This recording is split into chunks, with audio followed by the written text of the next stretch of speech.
Look, it's RB551. No wonder he got blasted. He's one of those older models programmed by a central computer. Not us. We're independent thinkers. Roger, roger, roger, roger, roger, roger. My name is Michael Wood. Since the age of 17, I've been willing to die in service to my community. In the U.S. Marine Corps, I was Sergeant Wood. Michael Wood spent 11 years in the Baltimore Police Department. Michael Wood is a very honest individual. He was not liked by the Baltimore City Police because he didn't play the good old boy network game. As my career developed, I set out to understand why people offend, instead of how they offend. The reason why these consent decrees don't do anything is because there's no enforcement or changing of the mechanism of incentives for the officers. So all you're doing is talking about it. I certainly was going to cross. I was ready to shoot if I had to, but I was never going to cross that line. But you kind of wanted to shoot. Sure. Get what you inspect, not what you expect. So, or anywhere that's populated, is your metric is based off of arrest. So you don't actually go out and engage with the community, because that would be time that you could be getting the arrest that you're expected to get to prove that you're a decent officer. So you actually don't have any incentive to communicate. Michael, we should be looking for goals to not have people end up in the criminal justice system. Instead, every solution we have is to push them into the criminal justice system. It should not be up to Jeff Sessions to determine how Baltimore Police Department operates. It should be up to the residents of Baltimore. Jeff Sessions doesn't know anything about policing, never has and never will. I want to read a quote that you gave the Washington Post, which struck me. You said, when you work in policing, you're inundated early on with the us versus them mentality. It's ingrained in you that this is a war, and if someone isn't wearing a uniform, they're the enemy. It just becomes part of who you are, of how you do your job. What I'm trying to say is that we are looking at people who are doing nothing new, and if we focus on the actions, then we can fix the things for next time. Because when you focus on people, we end up thinking we can chop their head off, they put a new person in and something will change. But if we don't focus on the methodologies and the institutions, then we will be put them in a prison cell, do the paperwork, go back out, and do it again. So what we really need is to change the incentives and disincentives so that no matter what the role, we're still going towards that objective that actually serves. More occupation, more vehicles, if your answer continues to be violent, because we have to understand that everything about policing is inherently violent. I have come in there with authority and told you what you will do. It's okay. Okay. All right, I'm good. Do you want to lead in, or how you want to do this?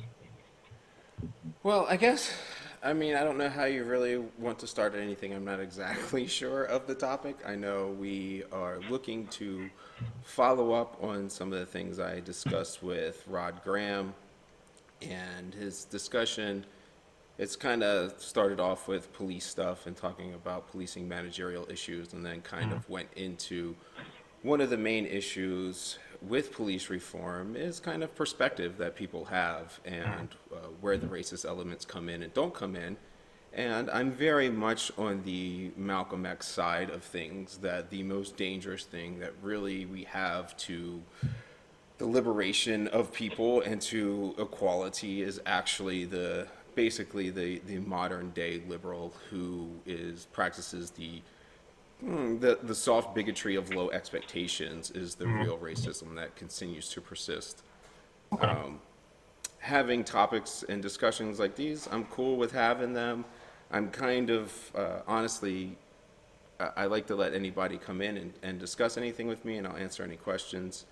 I find some of them to be, let's just say, strange in comparison to the amount of experience. We're going to have a conversation now. And I think things have qualified me growing up in poverty, going into the Marine Corps, then going into policing, understanding the things in policing that were happening, spending over a decade on the streets of Baltimore, being intimately involved with the urban ghetto America as it's typically understood. Real quick, I'm just going to start recording right now. Yeah, went into whistleblowing. Discussed a lot of the things on policing. People try to treat me like a hero, like somebody to protect. and bring solutions out into the world. I traveled all over the country talking to activists in nearly all 50 states. I was somebody who led the Veteran Stand movement in North Dakota. I have obtained my PhD in business management because that's where I figured I have seen that in managerial issues, everything really boils down to incentives and disincentives, and playing the kind of social sciences that you need to get the best results out of people and the service that police particularly provide. I'm generally discussing things with people who have absolutely no experience or no experience remotely near the level of mine. So I kind of get a little wondering how dedicated people are to their ideas, because they tend to not write them down, they tend to not support them, they tend to really just be opinions. Yeah. And, you know, my opinion, I got to clarify, is equally as invalid as everyone else's opinion. Hey, I just don't deal in I that won't give realm. you that. Okay. I just don't deal in the realm of opinions, and I'm just trying to find actual operating systems and the way science says things need to be improved, and basic philosophies that lead us there, because the principles and the philosophical underpinnings, I think, are the most important aspect of anything we're trying to do to change society. Yeah. I guess I don't like going like super hard into philosophy. I feel like that's a way to like obstruct it. Like philosophy is important, obviously. Having like a philosophical underpinning to the things you want to do, I definitely think is really important. I actually watched your conversation with that the CUNY philosophy grad guy. It was a little bit longer, so I was like, oh, okay, I'll get some better idea on your positions here or whatever. So I watched that whole thing today while preparing for this, took some notes. You said you talked about like having objective systems. Can you just like clarify that a little bit for me? Like Sure. So one of the things I encountered is we're all trying to fight, well, let's just say people who are trying to improve systems amongst people in social sciences. We're trying to find a way to provide equity. Equality really doesn't make any sense, as most of us in reform movements would understand. Equity is about giving things to lift up certain disadvantages. But it's very critical that those disadvantages come from objective measurements, not whether someone is black, which is a subjective measurement, not whether someone is poor, which is a subjective measurement. You have to go by actual salary things, like how much money do they actually have? Are they male or female? You can't go by gender. I'm sorry, gender is a social construct. No social constructs can enter into our measurements of what equity will actually be, because those subjective things are just moving targets that mean something different to virtually everybody. And it's, for example, if I just tell you to describe what a man is, you literally, once we get technical enough, you will not be able to agree with any single other human being on the complete definition of what constitutes a man or being black or anything else like that that's fabricated. Mm-hmm. Okay, so when you say, so can you just run through the categories of things you think are objective real quick for me again? You said like man, woman. No, that's subjective. That's a social construct, man and woman. So or male and female, Yeah. amount of poverty, how long you've lived in a neighborhood, how many times you've been arrested, how many 911 calls come from your neighborhood, anything that's literally objective. Okay, so when you say like amount of poverty, I guess like I find that Poverty is a relative term, so it means nothing. Yeah. Wait, so you're saying that's subjective or objective? It's subjective. It means nothing. It's a relative term. Oh, okay. I thought you were saying that was... So if you're being in poverty in America is still the world's elite. Mm-hmm. Yeah, and I guess we'd say that doesn't really mean much for in terms of like what we want to do in a given country. But you'd probably agree with this, I guess, because I don't think we're that far off. You're like, do you say yourself like kind of liberalish or like classically liberal or something like that, or? Yeah, I mean, I guess I'm not into any labels. Yeah, I'm kind of. I'm just not. I don't really care. Yeah, just you know, formulate solid ideas, have things that back them up, and be willing to change your mind in the face of better evidence or ideas. Okay. So I have some things that we can go over here. I'm not going to try and bombard you or like sidestep or anything. So you called like Rod Graham racist, and I think the conversation of like racism came up with the other dude too.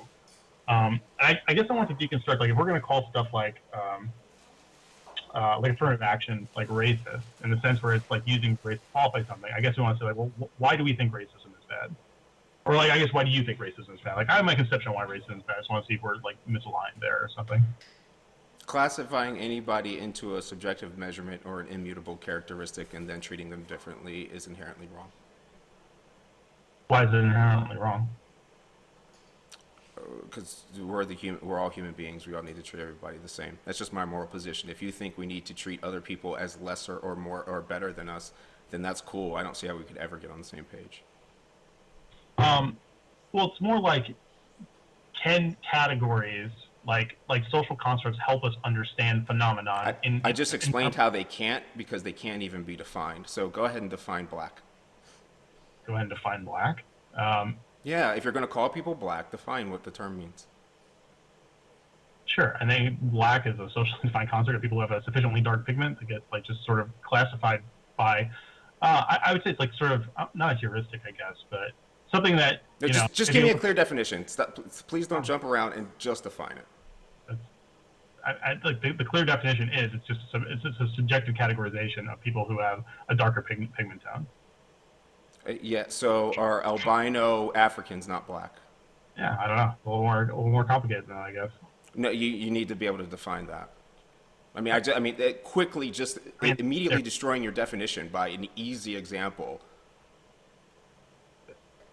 So, I guess they might be of African descent, but are they black in terms of how they're treated socially? I mean, I don't know. I guess it depends if you can like ascertain that they're black. You have to know. You have to know in order to take the next step.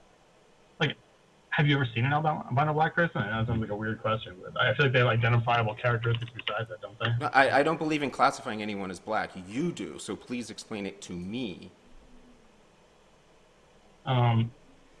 So, I guess when you say like, do I believe in classifying people as black? I think it's a thing that we socially do. Whether or not I think it's good or bad to do that, sort of irrelevant in terms of if it's a classification. No, is it good or bad to murder people? I would say it's bad to murder people. Okay, so that's just something that we do. Sorry, wait, did I miss the point there? Yeah, you said classifying people as race is just something that we do. Just because we do it is no measurement of its correctness. Sure, but then we could say like, okay, people get killed, and we can classify whether some killing is good or bad, and if there's a utility to understanding the concept of like killing somebody, I guess. I said murder. I didn't say killing. Sure, but, well, that's begging the question then, right? Because baked into the concept of murder is it being wrong, immoral, or... No, baked into the concept of racism is that it's wrong. Have you not been paying attention? So I guess I'll backtrack, because when I first messaged you, I said something a little bit on the YouTube comments section. I'm going to try and be a nice guy here. I think I said something about like, if it got heated, I would drag my balls across your face verbally, and I don't want to do that. I like having good faith conversations. So like I'm not trying to be an asshole about it. I'm trying to like understand these concepts. No, I don't think you're being an asshole. I don't think you've thought about it. Oh, I thought quite a lot about it. Okay, well then give me a definition of who is black. It's not like you thought about it. You've gone through this. You've researched. Please define who a black person is. You don't have to. You don't have to agree with the definition. Whether or not to say like we identify certain people as black in this country based on. So Michael Jackson wasn't black according to you. I need to understand. Was Michael Jackson black? I don't care about like if any individual is considered black or not in this context. Well, then what's the collective if a collective isn't a bunch of individuals? That doesn't make any sense. Oh boy. If you can't define any one individual as black, how can you classify a community as black? That makes zero sense. So you can describe them as black. You can say someone is black. They can describe them. Someone with the dark skin pigmentation. How is that complicated? Right. So you're saying that Sean King is in fact not black. He's a darker skin pigmentation. He looks like Hispanic. His pigment is much lighter than mine. You're looking at me. He is much lighter than me. There are many people who call themselves black who are much lighter in complexion than I am. Do you say those people are not black? There's probably. Would I say they're not black? I I think it depends on like the circumstance. If I'm talking about someone's black in terms of their experience with the criminal justice system, it's kind of like how are they treated in that context. And there is that subjective determination on if a cop thinks you're black. Like for example, you mentioned albino person or Michael Jackson. If I think you got into an argument about the pulling people over being more likely when they're black during the day than at night when racial characteristics are less defined. So if a cop are trying to decide if they're going to pull someone over who's in a nice car and they're albino, well, you can't identify the African albino characteristics that well. Just seeing someone in a car, you just be like, oh, light colored skin. So in that sense, it's like a label society thrusts upon you, and then maybe you find some utility out of it. So understanding how that label is thrust on other people can be useful in understanding how society understands these groups of people that we arbitrarily define. Yeah, I understand that you're arbitrarily defining people in a category and then treating them differently. That's the definition of racism. Congrats. Wait, I'm not saying we should treat them differently. I'm saying that... You just did. You just said in the context of policing, then they're treated differently, so then we need to change the rules for them, right? We need to change the rules for them, or we need to... Right, so you said you wanted to study the idea of something, you said like law enforcement, pulling people over at different times of day, suggesting... The study across the United States that got police data for traffic stops they performed. I think it was like 600,000 different instances, and they did it along like racial lines, how the police officers identified the people they were pulling over. Right. So the police officers get to define who's black, then, you're saying? Pretty much. Okay, so police officers get to define who's black and who's white. Well, anyone in a given instance decides if the person they're dealing with like belongs to a social... Right, so you don't get to identify yourself. Say someone was transgender and they wanted to be identified as being a man when they were born a female. You're saying that that's irrelevant. It's how other people treat them, and how other labels other people. Well, I think it's a pretty good example, right? So their internal understanding of themselves can be as valid as they want, but what they really want is that external validation from others. So black people want to be... So this is where we're getting to, where there's some reason to appeal to your definition or to the police definitions. If you're going to you're literally saying that the all black people don't get to define themselves as a community. It's what white people and police have defined them as. Is that what you're saying? Well, it's sort of... I think there's a back and forth there of them being mistreated as a group. Due to historical... What fucking group, dude? You keep saying as a group and you won't define the group. So all dark-plectic people are treated differently by the police. That's patently false. Well, it doesn't have to be all. It has to be like a proportional thing or a statistical higher... How? Police do not respond to demographics, so we can hit that stupid-ass argument if you want. Police do not respond to demographics. Yes, they do. I mean... No, they do not. They do not answer... They respond to 911 calls and violence. They don't... by your argument of saying disproportional, that would mean that 22% of police killings should be against the elderly. Do you think that they can target a specific demographic for policing conduct? Can that be a thing? Police don't only respond to... Like, you were a cop, right? I work for the police. So we both... Yeah, so now, again, you're going to explain to me policing, though you never spent a fucking second in the boots. But cool, go ahead. Fucker, I just say I work for the police. So what? Okay. Like, I have a master's degree in criminal justice and I work for the fucking police, but you're gonna like cite your personal experience. I don't give a fuck about your personal experience. I care about data. The same thing you said in the very beginning. That's what I care about. What I'm referring to is the Ferguson, Missouri study that found out they were specifically targeting the black population in Ferguson for revenue generation. There's a 112-page DOJ or 100-something page DOJ report, maybe it's 200 pages, talking about the Ferguson misconduct specifically targeted at their black population. Right. So there are instances where this happens. What I'm telling you is it won't actually be because they're black. It will be because of an objective measurement. And you can point to the study, and if I told you if you wanted to point to a study for me to point out flaws for it, I could do so. But that's a junk study because, again, who is classifying who is black? You're relying entirely on a police narrative. Okay, do you want me to finish? Sure. You're relying entirely on a police narrative of data and then making that data say what you want. Those people also were in a particular area. They have a pattern in practice. They're the ones being called by 911. That was a black police department in a black area. I hear what you're saying, and because there's one police department that will have a correlate to that, you need to find something much bigger than pointing out one police department but disproportionately doing something. So I agree with like that policing shouldn't be doing any kind of revenue generation, period. So, I mean, the idea that it's disproportional because police are where violence is occurring is just fallacious. Police respond. Hold on. Police. Hold on. Let me explain. Okay. Again, you've tout your master's. I got a PhD. So let's go a little bit further. Let me explain it to you, student. So when you're looking at these issues, you have to see what the actual data is and what you're actually looking at. The police respond to violence. They are in the area where 911 calls and violence occurs. So the great injustice is on innocent people who are in the proximity of violence. If you do not know the DOJ report I'm referring to, that is fine. You do not need to know the report. I've read it. It doesn't have any valuable data. What are the conclusions from that fucking report? I don't know them all offhand. Have you read it? You're so familiar with it, you can just... Right, because if you're using black by the if you're saying black is defined by the police department, and you're using solely police department data, what I'm telling you as a cop is for instance, in Baltimore, when you conduct a field interview, you have on your list, you have black, white, Hispanic, something else. I don't remember what it is. And you're just checking boxes. Cops really don't give a shit about any of the boxes. The data is absolute bullshit.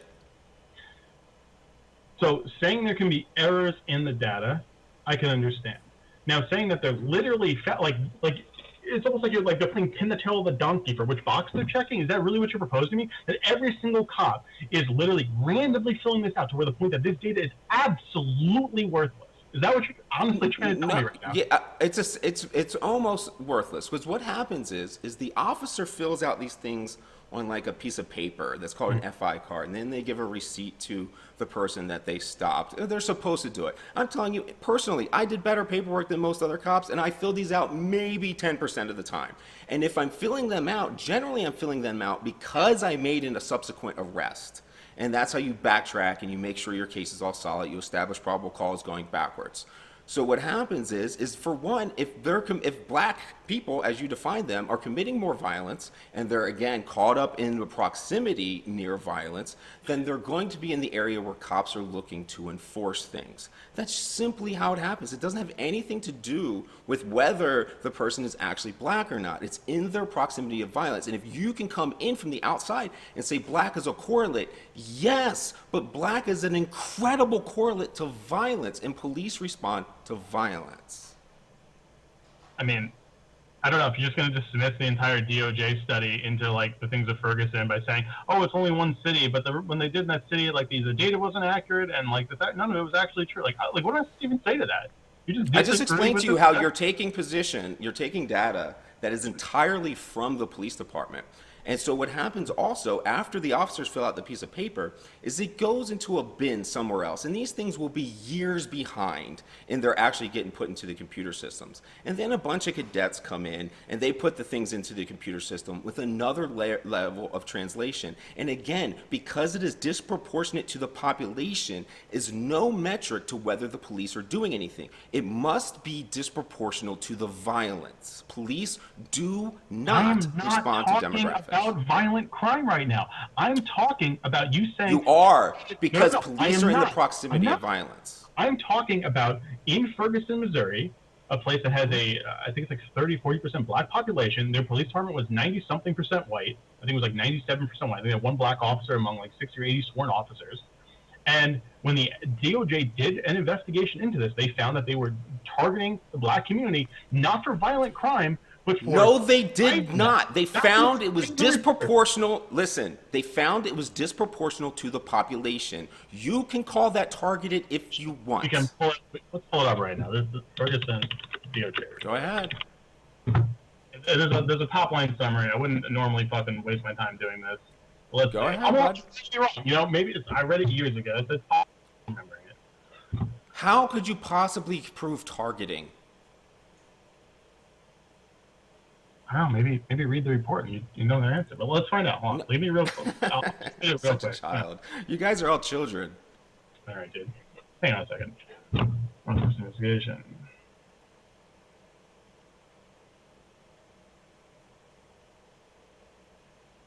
It's literally like a top level like section summary where it says focus on generating revenue. Like it's an entire subsection of things. The city budget. Yes, they focus on generating revenue. I understand police departments do that, and it's wrong. Okay. You just said they didn't do it. They were in the area looking for violent crime. That's what you just said. No, I said revenue generation is bad. You said targeting because they're black. I'm objecting to the targeting because they're black. I'm not objecting to the revenue generation being wrong at all.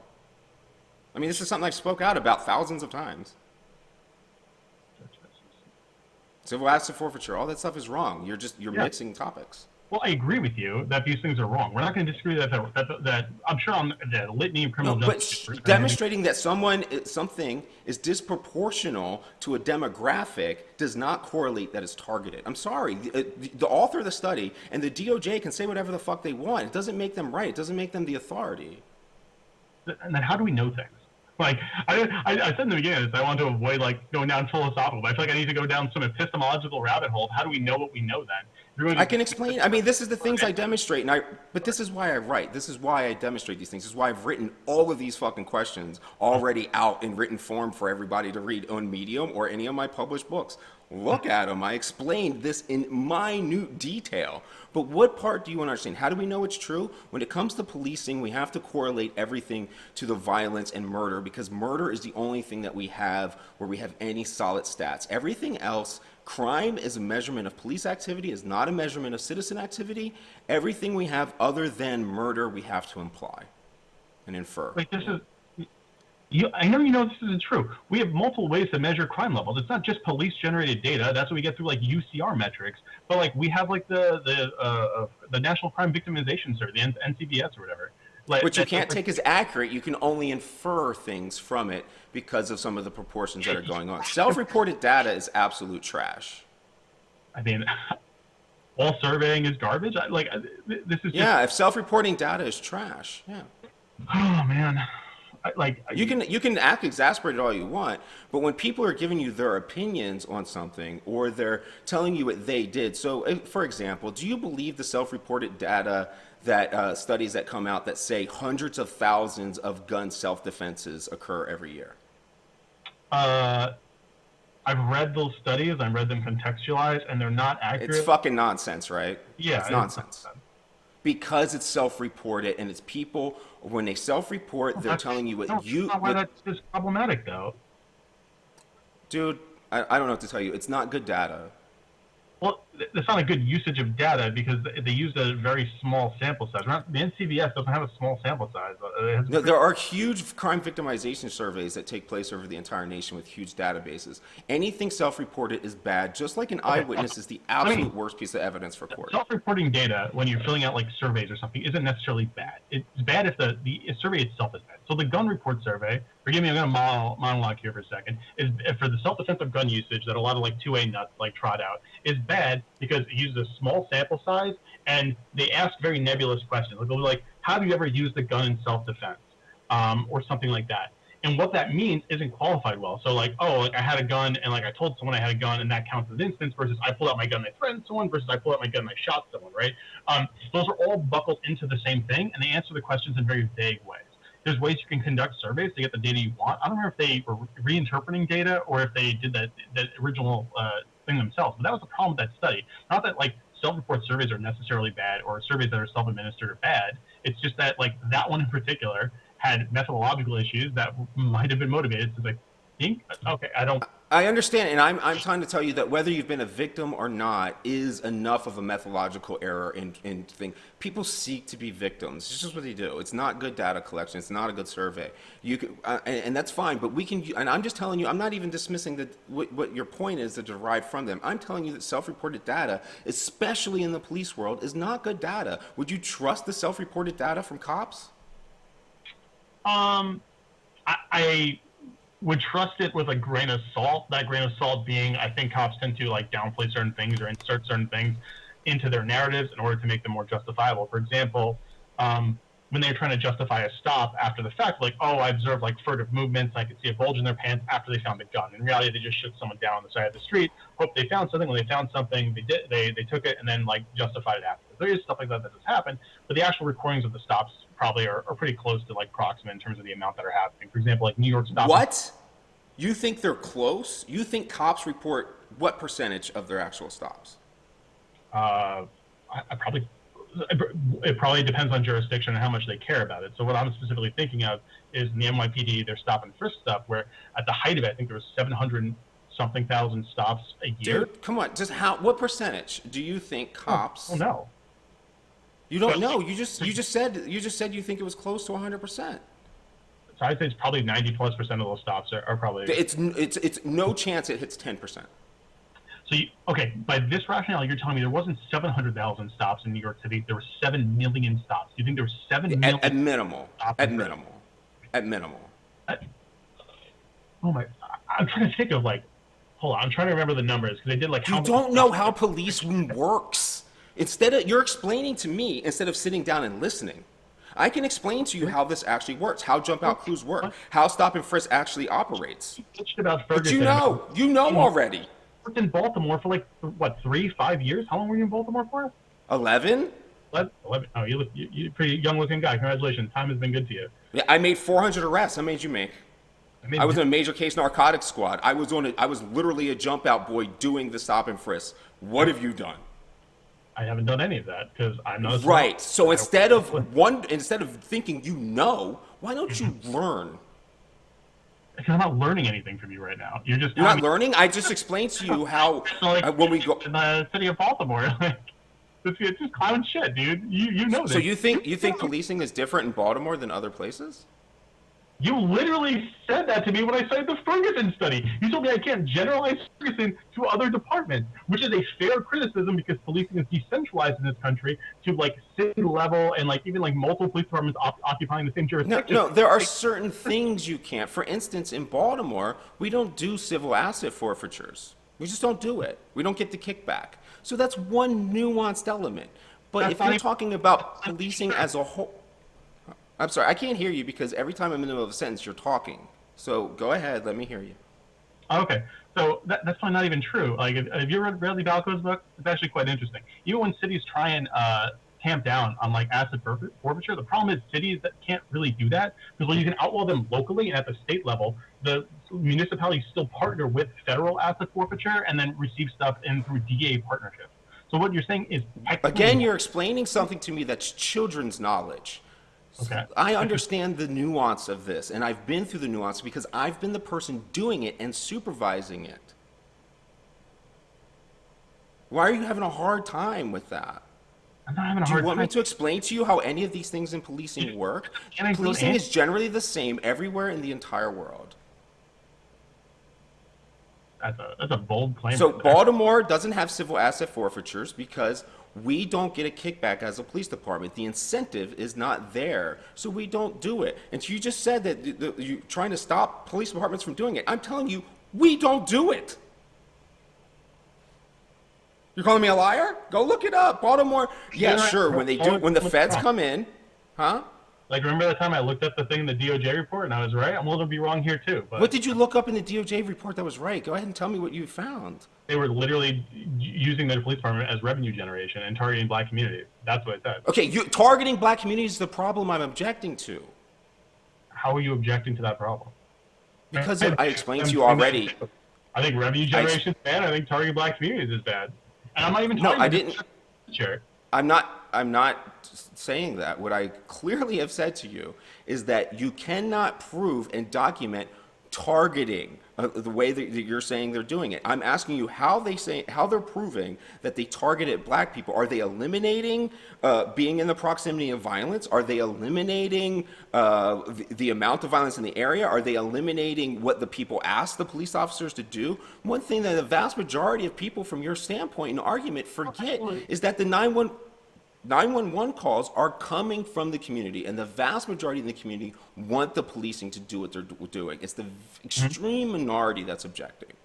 Yeah, I agree with you. Most areas that experience high levels of crime do want policing in. What they want the police to do might be a little different than what the police are actually doing, but they're just dealing with crime. Sure, but you need to eliminate those things first. So this come out and say, look, there's a correlate to a black community, and therefore they're targeting. That's very weak logic and just shitty scholarship. And the DOJ, another police department, should not be your source of police department info, as you've explained. I didn't explain that. That's something that you said I shouldn't do, that I disagree You with. said you take police data with police information with a grain of salt. So you just took a collection, by reading that Ferguson report from the DOJ, you're taking a collection of police data and then thinking you have something relatively objective, and you don't. I think it's something like you're just positing we can't ever have knowledge about this. How could I you just explained to you how we can. We look at objective measurements. When you're pointing out a social construct and you're not eliminating the other barriers, for instance, this is one we talk to all the time. I've explained and I've laid out the data. If you've read the article, you would know how I lay out the data that black people are 16 times less likely to be killed by the police. Police do not respond to demographics, they respond to violence. Yeah, I mean, I'll check your article out like another time. I didn't read an article. I watched you have 2 conversations. That was my research for the 2 conversations, and took some notes. Sure. So I do apologize for not reading your article. I would have done that had I known it existed. I have one more question. We can move the topic a little bit to something hopefully maybe a little bit more productive. Do you think? No, I don't understand what your point. I would like to understand your point though. Like, what is your point? So in Ferguson, even by your theory, that they targeted black community with revenue generation, which would objectively be wrong, but so what? Like, what is your point behind that? Well, that they have this social classification that they're using to target one group who represents probably social underclass, a group that is disfavored by the majority population there, but then target for revenue generation, probably relating to historical oppression, historical relationship between these 2 groups. Ferguson, Missouri, is a former slave state. I think it's one of the more brutal ones. And I might be wrong about that. I'm not gonna die on that hill. I don't think it's particularly relevant. Most southern forms of slavery were pretty bad. But what's our lesson? What are we gaining out of this? Policing and individuals have done terrible things throughout history. What are we gaining from it? What are we moving forward with? Well, because we understand that police have a history of enacting racism at the behest of the state, local, and federal authorities. I shouldn't say authorities there. Right. So is revenue collection from Ferguson like your big piece of evidence that people should freak out about? Because I assure you, the world's not going to freak out about that. Oh no! I mean, the world kind of did freak out about Ferguson, but okay. No, I'm talking about the revenue generation from the DOJ report. What is your big issue like in modern policing now? What are we going to take away? What's our learning lessons? To just say that police have done bad things in the past is it's generally not. Well, no, they're just doing bad things in the past. That they're still actively doing bad things and engaging in a system that perpetuates bad things. For example, like what though? The cruelty in our criminal justice system. The police act as the front line set. The police aren't the only thing, but they are a bulwark in the whole system of brutality that encompasses our criminal justice system. So you have the police who tend to enact violence, arrest people, tend to view these people in a pretty disfavorable manner. The whole war on crime, war on poverty, and all that tended to manifest in that way. And our criminal justice system never worked as not that it never had. Since about the 1970s and 80s, we stepped away from rehabilitative justice in this country and moved more towards a retributive mode, where we say, oh, these people, committed a crime against society. Well, fuck them. And then we put them in jail for, years, decades, took away the right to vote, took away their employment opportunities, put them on registries and lists and all this shit. Sure, but did police departments do that? Hold on. I asked you what police do. You're telling me what society has done. Sure. Well, I identified an issue with the whole criminal justice. My largest issue with Black Lives Matter. I think the bigger issue is the criminal justice system as a whole, of which the police represent the most frontline and most visceral problem in that. But the police do. That's just not true. I mean, the police don't represent the criminal justice system. They represent the communities that they're serving. That is not correct. It depends. Those communities create all these laws and ask these police to do things. I have no idea what you're talking about. Name one community whose police department isn't doing exactly what the majority of the community is asking. Let's say that the majority of the community, well, sure, but you can have the majority of the community in a case like Ferguson, where the majority of the community is white, the majority of the police are overwhelmingly white, but 30 to 40% of that city is black. I keep saying 34%. So you don't believe in democracy after all? I do believe in democracy, but like within confines. Like, do you not value a constitution, or we should have certain things that I'm not a fan of democracy. Democracy is evil. Then the Constitution has nothing to do with democracy. So can you actually say something coherent? Nothing to do with democracy. We don't live in a democracy, dude. Oh God, yes we do. Representative democracies, republics. We don't live in a representative democracy. We live in a constitutional republic. What do you think that means? It means that we protect minority rights and we actually do the exact opposite of democracy. So how do we choose our government officials? We vote through representatives. What do we call voting? No, you're talking about state politics. We're talking about the nation, right? Federal politics, we do this for too. We vote in our House reps, we vote in senators. We didn't always do that, but we do it now. We vote for the president through, admittedly, a deeply flawed system, but we do. So, I'm not really sure what you're saying. We don't. We vote for an electoral. We live in a form of a democracy. We vote for an electoral college who can vote for whoever they want. Sort of. Depends on the state. They can many of them can technically vote for that, but there are They're rules. representatives. They have no need to listen to you. So because you voted in a representative democratically does not make it a democracy. I have bad news for you. There was a Supreme Court ruling on this. States can enforce and replace electors to guarantee that their vote goes the way that the state law. They can't act independently anymore. That doesn't matter. They can in most places. I don't really know what you're talking about. They can act independently. I don't know what you're talking about. I have no idea what you're saying with that. Sure. I mean, you're ignorant. But this is a constitutional republic. It is not a democracy. Democracies are mob rule where the majority wins. Sure, if you adopt that very rigid definition of a democracy, this is not a democracy. But most people don't functionally use that definition of democracy because it's very silly. Okay, man. Voting. Can you define democracy then? So black people are people that just have a certain amount of dark skin, which you won't define. And what is a democracy? Democracy is a system where you either vote on laws or representative officials who enact the will of the people. So we had a democracy during slavery?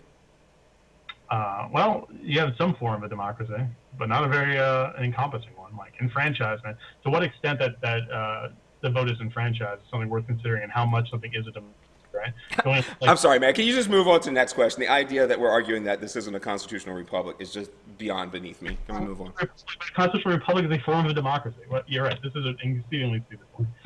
The question I wanted to ask, where we got distracted, was how would you determine if something is racially motivated? Or do you think that's something that we can't actually determine? You can never prove intent, but you could find certain things to infer it. I mean, if people were... Yeah, okay. Yeah, I agree with you. So, for example, let's just use the Ferguson thing as an example. How would I prove that there's a racialized element here? Could you do that? What would be the metric you'd use to prove that? You said we don't sufficiently have that. Sure. I mean, no, you've already demonstrated that there's a correlate, a disproportional correlate. That's... Well, yeah, screw the correlate, right? I want to ask it's disproportional to demographics, which is a dishonest disproportion measurement. Sure, but you can even go to drug enforcement or something, right? Where you can have usage rates compared to arrest rates or something. Sure. Disproportionate compared to usage. And penal. Right, but that's not what anybody's. I mean, if you want to do that, but that's not what we're talking about in Ferguson. But with most things, you'd be able to find a disproportionate correlate with drug usage versus arrest. Again, you're relying on self-reported data, and I'm just not impressed by self-reported data. Do you think So we can say there could be an issue with self-reported data, but do you think there would be a significant issue between these two groups that I guess you think don't exist, right? We have self-identified black people, self-identified white people, self-reported amount of drugs that they use. So now the black people and white people can self-report?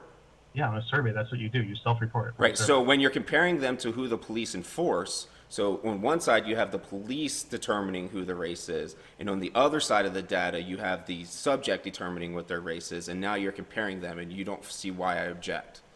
Do you think that those numbers are going to be completely different? Do you think most? Yes. I would say that 98% of people who identify as black are going to be treated and identified as black by those outside of them. Yeah, maybe by people with your mentality, sure. By literally everybody. I don't know what to tell you. Yeah, man, you don't get to say that about me, so fucking move on. I do. You're not okay, man. Society. Move on. I don't know what to tell you. Move on, dude. Well, I don't think you answered this question. What metric would you use to determine if there's specifically targeted race? Could we do that? No, it's because race is a social construct. Also, like chattel slavery in the South, right? The one that we imported from the Caribbean islands, which was explicitly along racial lines. So slavery did have white slaves. I will clarify that because I'm sure you would have mentioned this anyway. The original slave colonies had white slaves and black slaves. They didn't really care. It was much more class-based.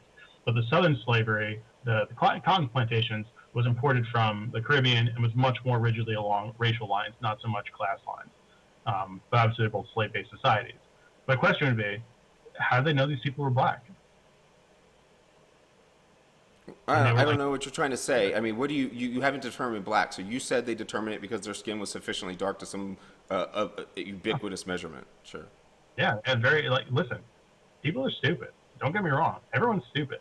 Do I think race is a worthless characteristic in an empirical sense? Yeah, it's not like super useful, but understanding it as a social construct is something that can yield value, which is the only reason I care about it. It's not something that can yield value. It can only you can only continue the racism. You're just continuing the racism. That's all you're doing. To be anti-racist is, I know you guys think you're doing something, but you're just being racist.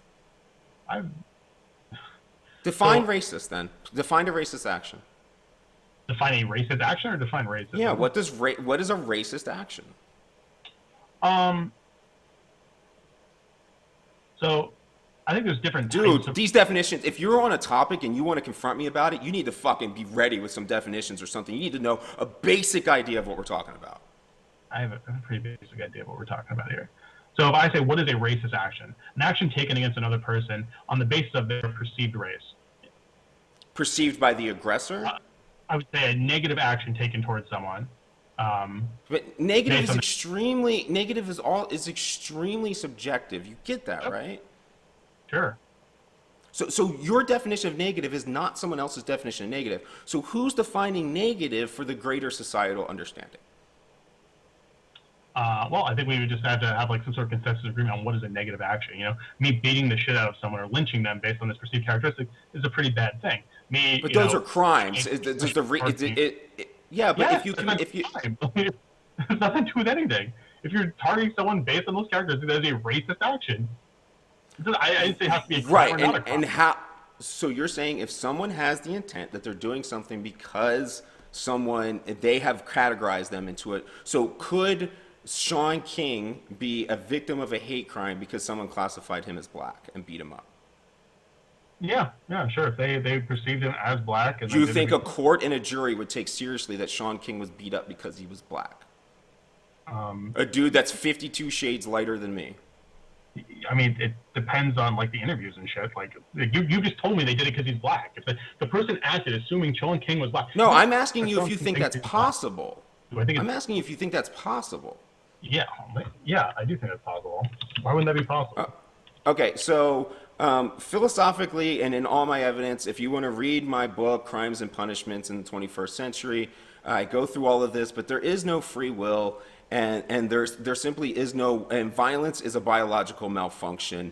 If you're talking about aggression, we're talking about entirely different topics. So violence is a biological malfunction that's vastly more correlated to things like inequality, lead poisoning, environmental poisonings, things like the actual police themselves are a source of violence, but local instability, fatherless homes, things like that are vastly more correlated. With, yeah, sure. Crime, violence. But yeah, okay, you have like a policy. So we can Right. So somebody can say I killed them because they're black, but the truth is that's never actually the truth. Violence is a biological malfunction. They had a version of temporary insanity, unless you're talking about aggression, which is more coordinated war, somebody coming after you, something like that. If you think it's all biological malfunction, how can you justify putting anyone in jail or prison? Oh, I don't. I think you have to separate them from society, but the idea that you thought I justified that is incorrect. Well, I mean, you worked as a cop for 11 years, so you admitted to arresting 400 people. I evolved. Oh, yeah, that's fair. Hey, everyone grows. Props to you. So do you think we shouldn't have prisons or jails? I think you have to have something that separates people from society, but that doesn't mean it needs to be punitive by any means. Yeah, okay, I guess we agree on that. I actually don't believe in like retributive justice, like at all, like pure rehabilitation, like to whatever extent that means. Yeah. Cool. I never encountered someone else who has that similar perspective. Because it's fringe. And I feel like when we explain it, it makes more sense. It's like, like people like Anders Breivik, it's like, yeah, that motherfucker's got to stay the fuck out of society, But, for most people, like, Anders Breiviks are very uncommon. Sorry to anyone who might be watching this, or I assume you probably know who Anders Breivik is, but the guy who did that shooting in Norway, went to an island and slaughtered like 60-something children on an island for some like right-wing white nationalist weird thing. But yeah, like people like that need to be like kept out of society, but it shouldn't be because like we hate them and they need harm. It's just because like you're dangerous and like we can't have you running around. Just protecting everybody else, totally. Yeah, exactly. But it should never be done out of like malice. So how do we agree on that? Right, and you got to understand, especially when you say the police. If I knew what the criminal justice system entailed as a cop, I would have had second thoughts about it. Which you got to, when you're saying like the cops are the front lines of the criminal justice system, it's not the way policing works. Cops go to work, they do their job, they don't see the prison, they don't see what happens afterwards, they don't see the court process. I mean, that's part of the deceit of the whole thing. Yeah, like a little bit. It depends on the system you work in. You work for a police department. If you work for like a sheriff's office, like I'm in Jacksonville, Florida. So our police department is a sheriff's office that covers the whole county. They also operate the jails. So a lot of the officers work in the jails before being able to go on parole. So I get what you're saying, man. But the dude like me that runs out and going through houses chasing guns and drugs will never end up seeing that side. We won't. Yeah. That's way beneath us. Sure, but that's just because you were in Baltimore instead of Jacksonville. If you're in No. I'm telling you, if I was SWAT team in Jacksonville, I would never work in the prison. I would never know. Like you can't just apply to be on SWAT like out the gate. I've never seen a police department like that. Maybe your sheriff's like that, but usually when you join, I'm incorrect. I'm not an expert on SWAT. So usually when you join a sheriff's department, like going into the jail portion is an assignment, like going into any other assignment, and I would never apply for such a thing. Yeah, I mean, hey, I agree with you. I wouldn't do that either. Let's see. Actually, so I guess like I'll explain a position I have, and I'll hear some pushback because I don't usually talk about this a whole lot. You can tell me why you think I'm wrong or why you think it's not valuable. So, for example, I'm not like full into like critical race theory or whatever. I take concepts that I think are useful for understanding phenomenon, and I apply them if they seem useful and have explanatory value. That's pretty much it. If a concept seems useful, I take it. If it doesn't, I throw it the fuck away. That's about it. So, as far as critical race theory goes, I've come across some concepts that I found useful in explaining phenomenon. For example, color blindness, something that you think you ascribe to some degree or another, that many people in society do seem to ascribe to, where we just shouldn't acknowledge race at all and shouldn't understand it. However, I'll just leave it at like Reagan. They use this idea of attacking welfare programs, whether you support them or not is irrelevant, but attacking welfare programs along racial lines without explicitly saying race. Like, oh, these undeserving people, the famous line of like, Tyrone's eating T-bone steaks while you're eating hamburgers. And then they had that welfare queen that he identified, which was that one lady from Chicago who had like 13 kids from like 11 different fathers or something weird like that. And so understanding how people conceive of race and how those emotions can be invoked upon, even if it is a social construct, and be used to push policy knows, I think is important for understanding how rhetoric works in terms of like policies and politics and how things get enacted. So I guess what's the problem with me trying to use something like critical race lens of color blindness to understand how a welfare program that white people benefit from, overwhelmingly so, was able to be attacked along these not explicitly but implicitly racial lines through dogma. Yeah, I mean, I agree with the concept that especially if you're a scholar or you're trying to be somebody that's understanding an issue, especially since any issue you're understanding is always in the past. It's something that happened before, and you're trying to contextualize what was going on there. I thoroughly understand that. I have two huge problems. One, if you're just not studying it and you're going out in the world and you're talking about it, it's exactly like suicide or other things. So one phenomenon about suicide is the more you talk about suicide, the more people commit suicide, because we have no free will And everything that we are and everything that we know is something that was taught to us through other human beings. And the more you discuss race, you categorize people by race, and then inadvertently, subconsciously, and unavoidably, people will treat people differently when they're in different categories. So now, well, should males and females be treated differently? Maybe not. But unavoidably, those labels are objective, and we're going to have to deal with some of the discrimination that...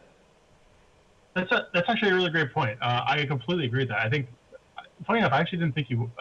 I guess I should read more of your stuff, but most people I don't think subscribe to like a complete what's it called, free will doesn't exist, being a determinist in that nature, which I am as well.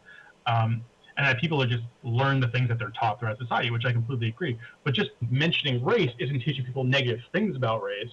It might just be teaching them that this is a social category that exists, and here's how we should understand these concepts differently. No, you're not understanding. All socially constructed categories are wrong because you are enabling, creating, and furthering the discrimination, because all labels will end in discrimination. Some labels cannot be avoided.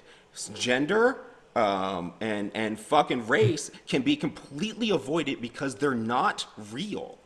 Mm-hmm. So the longer you go, it's just like a black parent growing up telling their kids that the police department is going to come after them, and they create this demon of the police department when the reality is that a police officer is vastly less likely to kill the kid because he's black. Mm.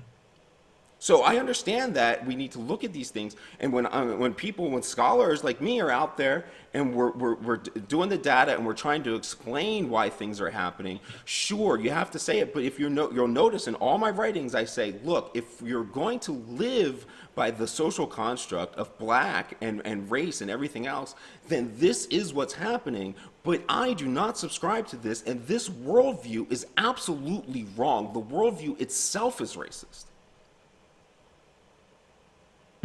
So I guess the issue I'm having here is like I'm not gonna. I feel like you're at best nonpartisan. I don't think you. I think you. Not at all. I'm not partisan in the fucking least. I don't think it's like I don't a big mission of my life. Yeah. I agree somewhat as well. I'm pretty left leaning, but I don't really like either party. Kind of like lesser two evils type deal. Generally, I'm way farther left than the vast majority of people, but they don't really like swallowing that pill of what it really means, because I'm attacking some people's personal identity. If you think these certain things, I'm telling you that what you fundamentally believe is wrong, and you're wrong for doing it. And I think as much as you mean help by talking about racial disparities and bringing these topics about, I think you further them and part of the problem unavoidably. So, and I'm doing it right now. So the only way I can even talk about it is just to object. The catch-22, right? Fuck. Yeah. That goes into the thing. Have you ever read? If you're familiar with this, you maybe have. It's a pretty well-known book, I guess. It's called Dog Whistle Politics by Ian Henry Lopez. I've heard of it, but I'm not a fan of anything that's a dog whistle, because the only person that hears a dog whistle is a fucking dog. I ran into that line somewhere else recently. I called a dog. Yeah, I'm sorry, if you're the one that's saying, oh my God, look, they're talking about black people, because that's what you fucking think. Mm-hmm. Well, I'm sorry, it's just like that lady who wrote the racist book. I'm D'Angelo, or whatever her name is. Hot garbage. Oh, man. I mean, you feel that way. You're a racist, but don't fucking put that on me. Oh, yeah, she's an odd one. Man, that book did so much damage to anything vaguely left-leaning. I hate that book so much.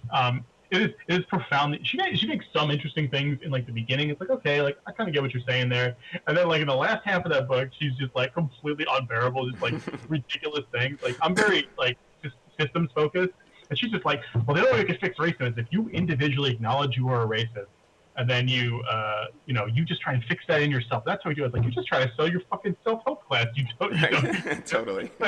See what you're doing here. This doesn't actually fix fucking problems. I do not like you, Robin D. You just brought up a good point about being systems focused. So I am extremely systems focused. I believe in process over outcome in every single way, shape, and form. Focus on the process, on the process, on the process. And the vast majority of police discussions in the general public are obsessed with outcomes. And you're always going to have bad outcomes in policing because it's just a human interaction. There's always going to be a certain level of bad outcomes. But what can we do to improve the processes so that we minimize the odds of those bad outcomes? Yeah, I think we need to take outcomes into account, not effect. But they're used to like hone a process or hone a system. Exactly. Like, see it like, oh, I introduced like, let's just do like voting ID laws or something. I see like, oh, that affects like 5 times more black people than does white people. Okay, well, let's do something. Maybe we don't get rid of voter ID laws. Maybe we make sure that like IDs are free and like handed out to like your local, like, I don't know, like mayor's office or something. Absolutely. I find that most times people say there's a hurdle. The hurdle is extremely easy to solve.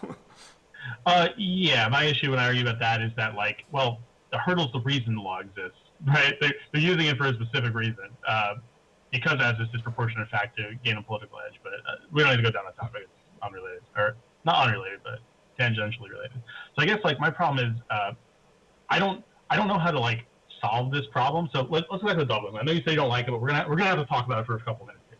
So are you familiar with the oh man, how am I forgetting it? The Willie Horton ad. The what?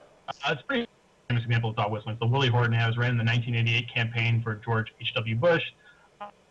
It's basically like watching it would be good. Whatever. It's like a quick like 20-30 second ad. I'd recommend checking it out sometime later. Basically, it was like an ad that the H.W. Bush campaign ran, and it basically was like, oh, this is Willie Horton, the governor of Dukakis, released him, and then he raped and murdered a white woman. This is Dukakis on crime, right? Now, is that racist? They didn't mention race in it. They showed a picture of Willie Horton, who's black, and it's a tinted photo, so he looks even more black than he probably was. And then they're talking about how this black man was released by this governor, and then he murdered and raped a white woman. I know the story now. I remember. Yeah. Okay. Now you're saying like I see the dog whistle, so I'm the racist person there, right? Mm-hmm. Maybe. Yeah. But there's a lot of people. You can say that. I mean, I'll disagree. But what I'm saying is, I know how people respond to that, right? I mean, you're probably familiar with someone with like the tropism of like, these sexually deviant black men, when we release them from bondage in the South, are going to like rape white women all the time, right? This is something rooted in American like or does that not ring a bell? I mean, that's like a. No, I know exactly what you're talking about. My argument is still you're basing your position in demographics, which is just. Sure, but my issue here is like, so we have the George H.W. Bush campaign putting that message out there that's appealing to. But you're saying that that's a dog whistle, and I don't understand. If you were going to flip a quarter about who the suspect was that killed somebody, it's going to come up black more than white. You know that, right? So like literally, it's most crime is wait, am I saying this right? Interracial. I didn't say crime. I said violence. Interfamiliar. Most violence and crime is interfamiliar. Yeah, sure. So most black people are killing black people. Most white people are killing white people. Right? That's not what I said, though. Yeah, sure. I'm just clarifying that, right? Like you say, most black people are going to be the ones committing violence, like proportionally. Okay, fine, whatever for murder. No, they commit 53% of all murders. It depends on the year, but close enough. No, it doesn't depend on the year. It's been over 50% for decades. Like, I might be thinking of the raw violent crime rate. Whatever. Yeah. Again, I don't care about crime. Yeah, crime is a measurement of police activity. Yeah. So.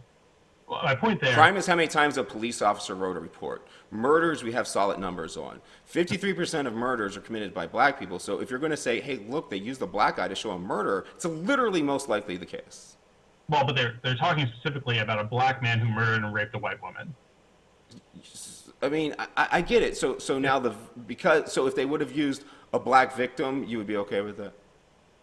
Well, that wouldn't serve their purpose, right? Like the purpose is... I mean, according to your projection, I understand. What I'm trying to do is I'm trying to take your emotions out of it. Their campaign literally admitted to doing this. Like this is... I don't care. I don't care. I hear what you're saying, and they can be trying...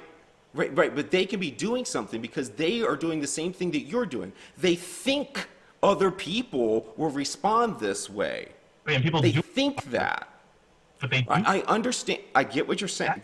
God, do you not get the circle? Do you get the? Can you see the circle that I'm trying to describe to you? So you're saying that they think this about other people. You're saying it's true because you think other people will think this. They're saying it's true because they think other people will say this. And you're all in subjective opinionation that's not actually falling on objective measurements of anything. I understand you're all wrong about what other people think. I get that.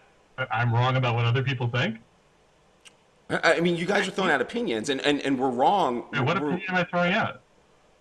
That's what the people would think. I just explained it to you. So you're saying that other people would hear that. So when you just said to me that a black man was let out of prison and ended up raping a white woman, I think these fucking bitch-ass liberal district attorneys.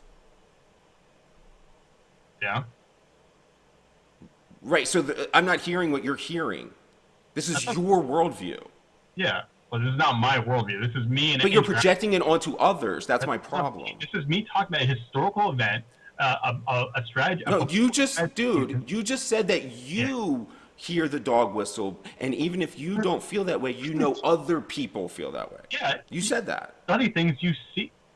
So I'm telling you, other people feel this way because other people acted on this, like in response to these ads, in response to dog whistles that invoke unconscious biases that people harness. No, you don't know that their unconscious bias wasn't something else. This is my problem. You're projecting your beliefs onto this. So when I went out into the real world. When I was on the streets protesting with Black Lives Matter, I was on the actual streets with real protests, with real people, doing the whole thing. I was told one big issue is that people like me needed to go talk to white conservative America because we could understand and we could communicate with them. And I did that. I traveled 28 different states just visiting white areas and talking to people and doing as much as I could. And you know what? I didn't find any of the racism. I didn't find these beliefs. I heard cultural beliefs. I heard things about behavior. I did not hear things about people being black. It's a collective view on a group of people who they think have a bad culture that predisposes them to bad. Right, but they call OJ a thug just as much as they call Eminem a thug. It's not race. I can't believe that. I don't know if I've ever heard I know you can't believe it because you haven't gone out there and had these conversations. I don't know if I've heard anyone call it, like, I grew up in a pretty suburban white area. I don't know if I've ever heard anyone call Eminem a thug. I mean, it probably has happened. I don't think you really. I mean, okay. Issue what's the word wigger mean? What? Wigger. What does wigger mean? A white nigger. Okay. So what is that? That's somebody who's white who's acting in the black culture, right? Yeah, sure. Right. So people in West Virginia who are the royal suburban people that everybody, the white, whatever, the old school white people that just as a generalization out there, they see Eminem, they see the wigger the same as the nigger. There's no difference. They don't care. It's cultural. It's active. It's the way you behave. Like people that say, oh, I've been pulled over by the cops 50 times because I'm black. For one, I don't believe you because I hardly could ever tell who was actually driving the car, whether they were white, black, or had a hood on or anything like that. I have to get close and figure it out later on. Usually I didn't know until I actually approached the vehicle. Hey, you saw the hoodie in the Snapple can. You went at him. Moved on. Yeah, the felony forest, the smelling things in the trees or something like that. I mean, sure, we pulled over cars, that you would generalize as a black car. But I mean, like, it's not what people are thinking. It's because of the car. It's because of the style. It's not because it could be a black person. It's just not what's happening. Hold on, we got off the beaten path here. There's something I wanted to drill into. Hold on. So, when I look at like something like the dog whistle used in that like campaign as just one example, and I can see how that's moved public opinion on a thing they care about, right? About order, about the safety of white women, tapping into this thing you said before. People learn culturally, but to sit there and what you're kind of trying to say is that a girl crossing the street because males are approaching her has an unrealistic bias or she's sexist. No, that's an objective fear. That is something you can place on reality. Now, if it's white guys versus black guys approaching you, and you have some idea thinking the black guys are more dangerous because they commit 53% of the murders, you're not racist. I'm sorry. Yeah, but that's not what I'm talking. okay, so like this fear of like black men going out and raping white women is just not like a statistically significant thing. Agreed or disagree? Or when I say statistically significant, I mean compared to black men raping black women or white men raping. Yeah, it is at least hundreds of times more prevalent than white men raping black women. You think it's it's 100 times more prevalent? Hundreds of times more prevalent. That black men rape white women over white men raping black women? Is that about right? Yeah, I don't know those numbers off the top of my head. Hundreds of times? I mean, you can go look them up when you get a chance. It's not a big deal. But like I said, I don't know that off the top of my head. But we're talking about small enough numbers. Like, we both agree that there's not a large coalition of black men running around raping white women. Yeah, man, I got a 16-year-old daughter. I don't give a fuck about what you think its rarity is. I'm just telling you emotionally, I wouldn't care, so it has nothing to do with anything. But that's what actually, I think that supports my point, right? This belief that like black men are. He could have said it was a white guy. He could have said it was an Asian guy. He could have said it was anybody. It's irrelevant. It's only relevant to you. So it's not only relevant to me. I'm specifically not talking about how I give a shit about this. Between the conversation of me and you, it doesn't have any bearing on me, so you don't get to put those things on me. I'm not putting anything on you. I haven't put anything. Yeah, you are. You're putting out that this thing would be a dog whistle. Criminal justice, okay? Attempting to talk about like how dog whistles were used in like the very recent past. It's not a long time. It was the 1988 election I'm talking about. There's more recent instances that we can talk about as well. Right, dogs hear dog whistles. I fucking explained this to you. You're not listening to me. Like, I'm sorry. Like the dog whistle. If you're saying it changed, listen. You're saying they said this dog whistle. You're labeling it as a dog whistle, and then you're saying the evidence is, and the problem is how it changed public opinion. But if I'm the person in the public opinion who thought it was irrelevant that they said a black person, and I don't care about anyone raping a woman was the issue that was hitting my head, you're saying that I'm agreeing and my swaying is because of this dog whistle, and you just are wrong. You don't get to make those conclusions. It's not difficult what I'm saying, bro. Just we can go over it again if you'd like. Sure, let's go over it again. Because I'm telling you that people, this is something you agree with. People are deterministic, generally speaking. Either hard determinists or the compatibilists or something. And to that respect, they don't generally have free will. You grow up in a society where you consume media that portray people or black people in a negative light. Like I was born in '89, and shows like Law and Order in the '90s, movies and shit generally did not portray black people in a very positive light. Would you agree with that sentiment, or would you disagree with that sentiment? I mean, I got no idea. I mean, I grew up in the 90s, and we didn't live in this worldview where we were just, I mean, we watched black TV all day long. We had black criminals, I was like 10 years old in 1999, okay? I didn't think about this. It was just something I was surrounded by. And as I'm older, and as I learn more about this, I can think about, how were the media portraying black people in the 90s or the 80s or whatever? You're saying you were surrounded by it, but I literally was not. I have no idea what you're talking about. You were subjected to this. You. Did you? No. I didn't watch Law and Order. I watched Cops. I watched Knight Rider. I watched Fresh Prince of Bel-Air. I watched we watched 50% of the shows we were watching when I was growing up were black shows. We had black suspects. We had black superheroes. This is all fabricated nonsense. What black superheroes were there when we were growing up? Blade? Oh man, would you like more? Storm? I mean, what are you talking about? Just because you don't know them, because you didn't live those worlds, you don't get to project that onto other people. Like, I don't know what to tell you. Like, one of the things that people are getting not excited, but how about is that there's more positive portrayals of like black people in like movies. For example, like Black Panther having a black superhero where the entire society is based on. See, I love that you bring this up. So Black Panthers, the fucking Wakandans are essentially Nazi Germany, and you think that's a positive image of black people. See, this is a big part of my issue. I think everything's lost. I think it's fucking nonsense. It is not disproportional. When I grew up, I'm telling you, 50% of the shows were black shows that we were watching. That's dramatically disproportional. Black people are only 13% of the population. It's extremely disproportional right now. And I understand the media can be excited about it, and a bunch of ultra-liberals can be excited about it, but, I mean, go woke, go broke is a real fucking thing.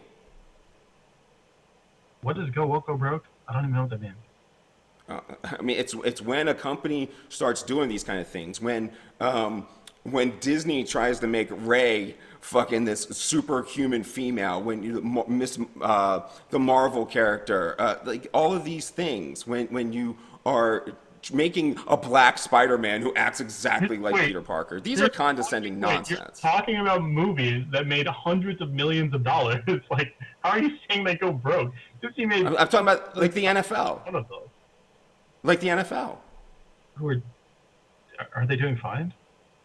They've lost viewership. All sports have lost viewership like crazy because they started promoting all this shit. I mean, you got NFL millionaires sitting there talking about how you got a LeBron James saying he's afraid to leave the house. That's a fucking joke, man. The image of black people being that weak is kind of gross to me. So you can say that, and like I know that's like a talk about like, oh, people stop watching the NFL because they let their people kneel for the flag or whatever the fuck it is. It's like, okay, like if you show me like some sort of study on that, I would love to see it because I haven't seen it. Like sports viewership has been declining over time anyway. Like it just has. Okay, man, I don't really care. Just move on. Okay. God, should we run over this dog whistle again? Because we just keep getting stuck at the same fucking spot on this. I don't even know what to say. No, because you are taking your worldview and you're putting it onto other people, and I'm telling you it's immoral and it's wrong. This has nothing to do with my worldview. I'm talking about people responding to stimuli in a way that we can fucking measure. No, you're talking about people responding to a stimuli in a way that fits your narrative. I literally just explained to you how somebody could be, what you're classifying as being the changed part of the population from the dog whistle, could be changed through entirely different things that aren't what you're projecting onto them. Yeah. I mean, you're just making shit up, and that's a great defense to when I make a point. When you just like throw shit at the wall and hope something sticks. That's great. But now, I have no idea what you're talking about. You explained that the dog. Thing. Maybe the black people had their drugs hanging out of their pants. Like, what do I give a shit? Like, you're just making something. Like, this study could have been flawed in this way, that way, the other thing. Anyone can conjecture or make a conjecture on why a given study could be wrong and just blow stuff up out of your ass. Like, come on now, it's a ridiculous thing to do. No, you made up their intent. I explained how their intent can be something else. Their intent. The intent of the people who did this is very well documented from Ronald Reagan launching his campaign in, I almost said Kenosha. I'm not objecting as much to their intent as I am to the general population that you said was changed. Okay, fine. So we know that. And I've explained that. Sure, we know their intent was to do this. Now, just to quickly explain dog whistling, I don't just mean like I see a symbol like the OK sign, and then a certain group of people recognize it, like, oh, cool, they're white nationalists, which can be a thing. That is one element of dog whistling. But there's another type of dog whistling where you say something that invokes a buried sentiment that people have now, that they then act upon, that they might not be fully aware of. Hmm? Yeah. How are you identifying things that the people aren't aware of? They did this. So the way they came across the Southern strategy, I guess, and using like racial, I don't want to say racial prides, but like racial dog whistling. Dude, you're not listening to what I'm saying at all. How are you measuring in the study why someone moved? Their opinion. Well, you can. I don't remember the exact thing. I read the book a while ago. You can't, man. It's obvious that you can't. You can. Whatever. You say, oh. Yeah, let me know when you get your PhD and learn how to fucking do research. You record Move on to the next thing. You can record stimulus in response to people's reactions to given ads and say like, oh, did you find this ad striking? Did you find it racist? Did you do this? Like, there's literally studies where they did this. That's fine. We're not talking about those studies. We're literally talking about dog whistling and the intent behind the dog whistling. And if people are again being asked to self-report, this is you're relying on the weakest of data that exists. I mean, I guess we fundamentally disagree that surveying isn't a form of data generation, in spite of it being fairly accurate and repeatable. But okay, I guess it's just repeating wrong in the same exact way every single time. Yeah, I don't know what to say. Yeah, of course people will. If you ask them certain questions, of course, I understand that surveys can be done very well with targeted ways, but these are not the surveys, the data that you're pulling out. I have seen surveys that were done very well. I have. But this is not what you're talking about. You're talking about these mass generalizations that don't have that kind of data. To have the kind of data you're talking about, you have to have the small population base for an intimate interview that you dismissed because the population bases were too small, which is wrong. but that's fine. Well, they're doing something that they think is going to have a racialized impact, and then they win. So says you. No, so says them. You already agree with me that you think they are consciously doing this, and then it works in the way that they anticipated it working, and then they repeated that for 30 years successfully. I mean, if you say so. If you say so, but what I'm telling you is when you call something a dog whistle, the people who hear dog whistles are fucking dogs. That's a great one-liner. It's wonderful. Here I am. I mean, it's literally the point of the term, dude. So when I say hear a dog whistle, I'm talking about acting on it, I guess. Where these people respond to the stimuli received in a right. way If you blow a dog's whistle and the dog doesn't hear you, it's irrelevant. We're only talking about movement, of course. So me understanding that dog whistle means I'm a dog. You don't understand that dog whistle. You're assuming and you're projecting your preconceived narratives. You just disagree with like 50 years of American history. That's pretty like Yeah, I disagree with the vast majority of things. Do you understand that that's what science is? Science is a collection of things that are wrong, not things that are correct. A little bit of both, but sure, things can be reevaluated over time. But no, there are no scientific laws. Negative. There are no scientific laws. None. Science is a collection of things that are not true, not things that are true. Period.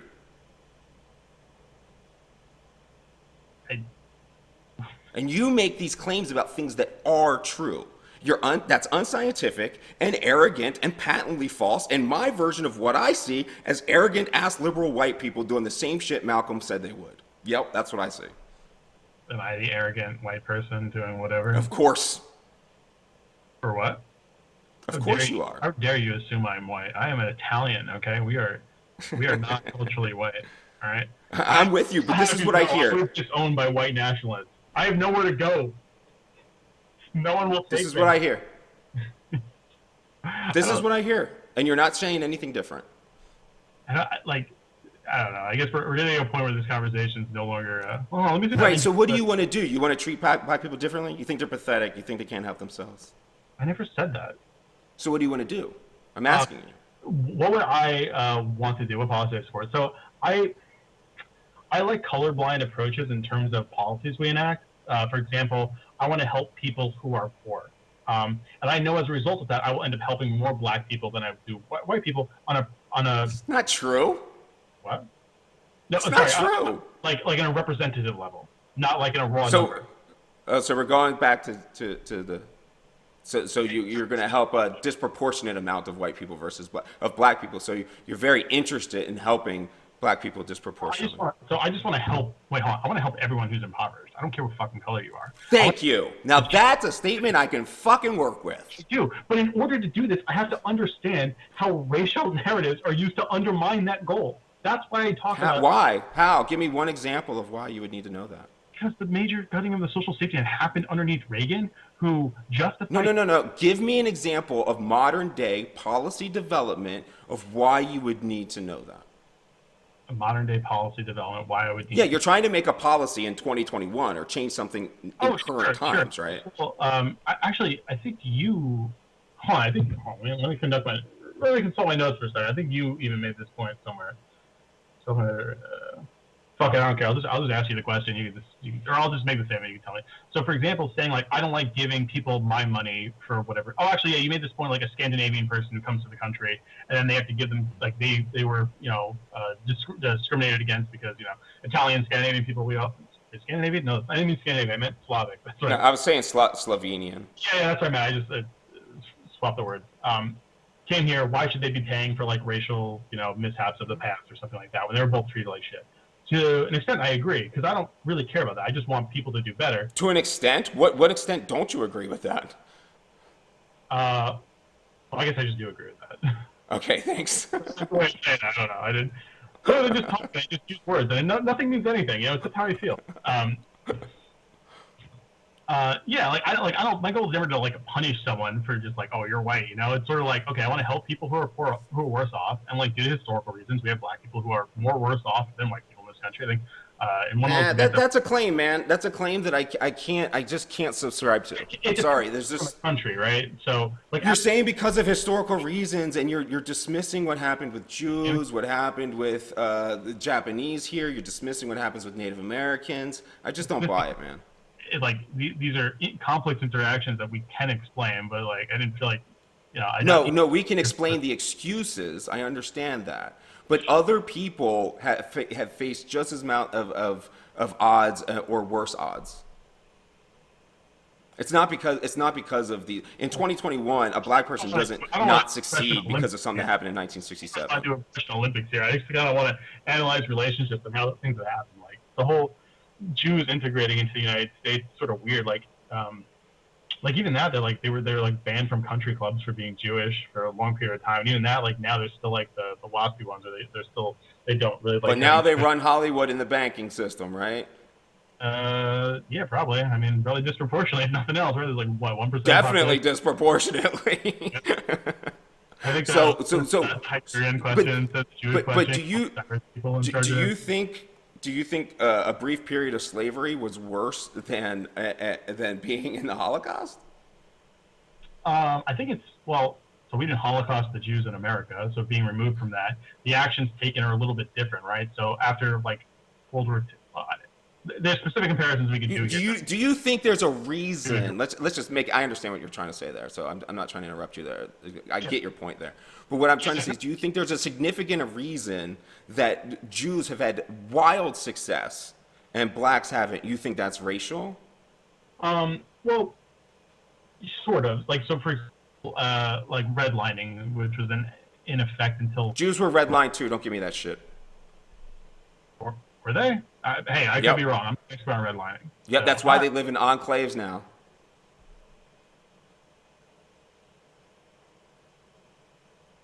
It's not because they're black, man. It's just not. In 2021, it's not.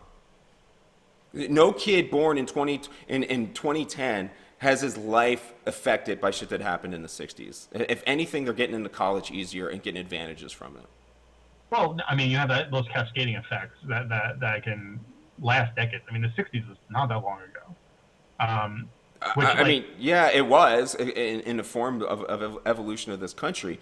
What a kid again, what hurdle does a kid face today?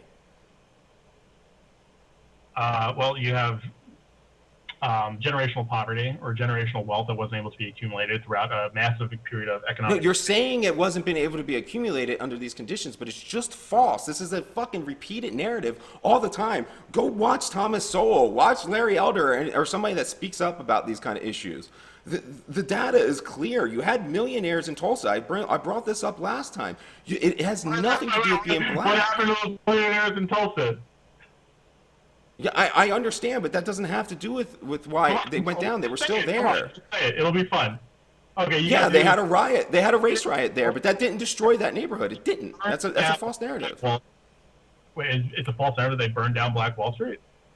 No, it's a false narrative that they lost their assets from that. Oh, they lost their material businesses, and the government took no reprisal against like the people who did that. Yeah, I understand how that was bad, but what I'm trying to tell you is in a worse environment, they still became millionaires.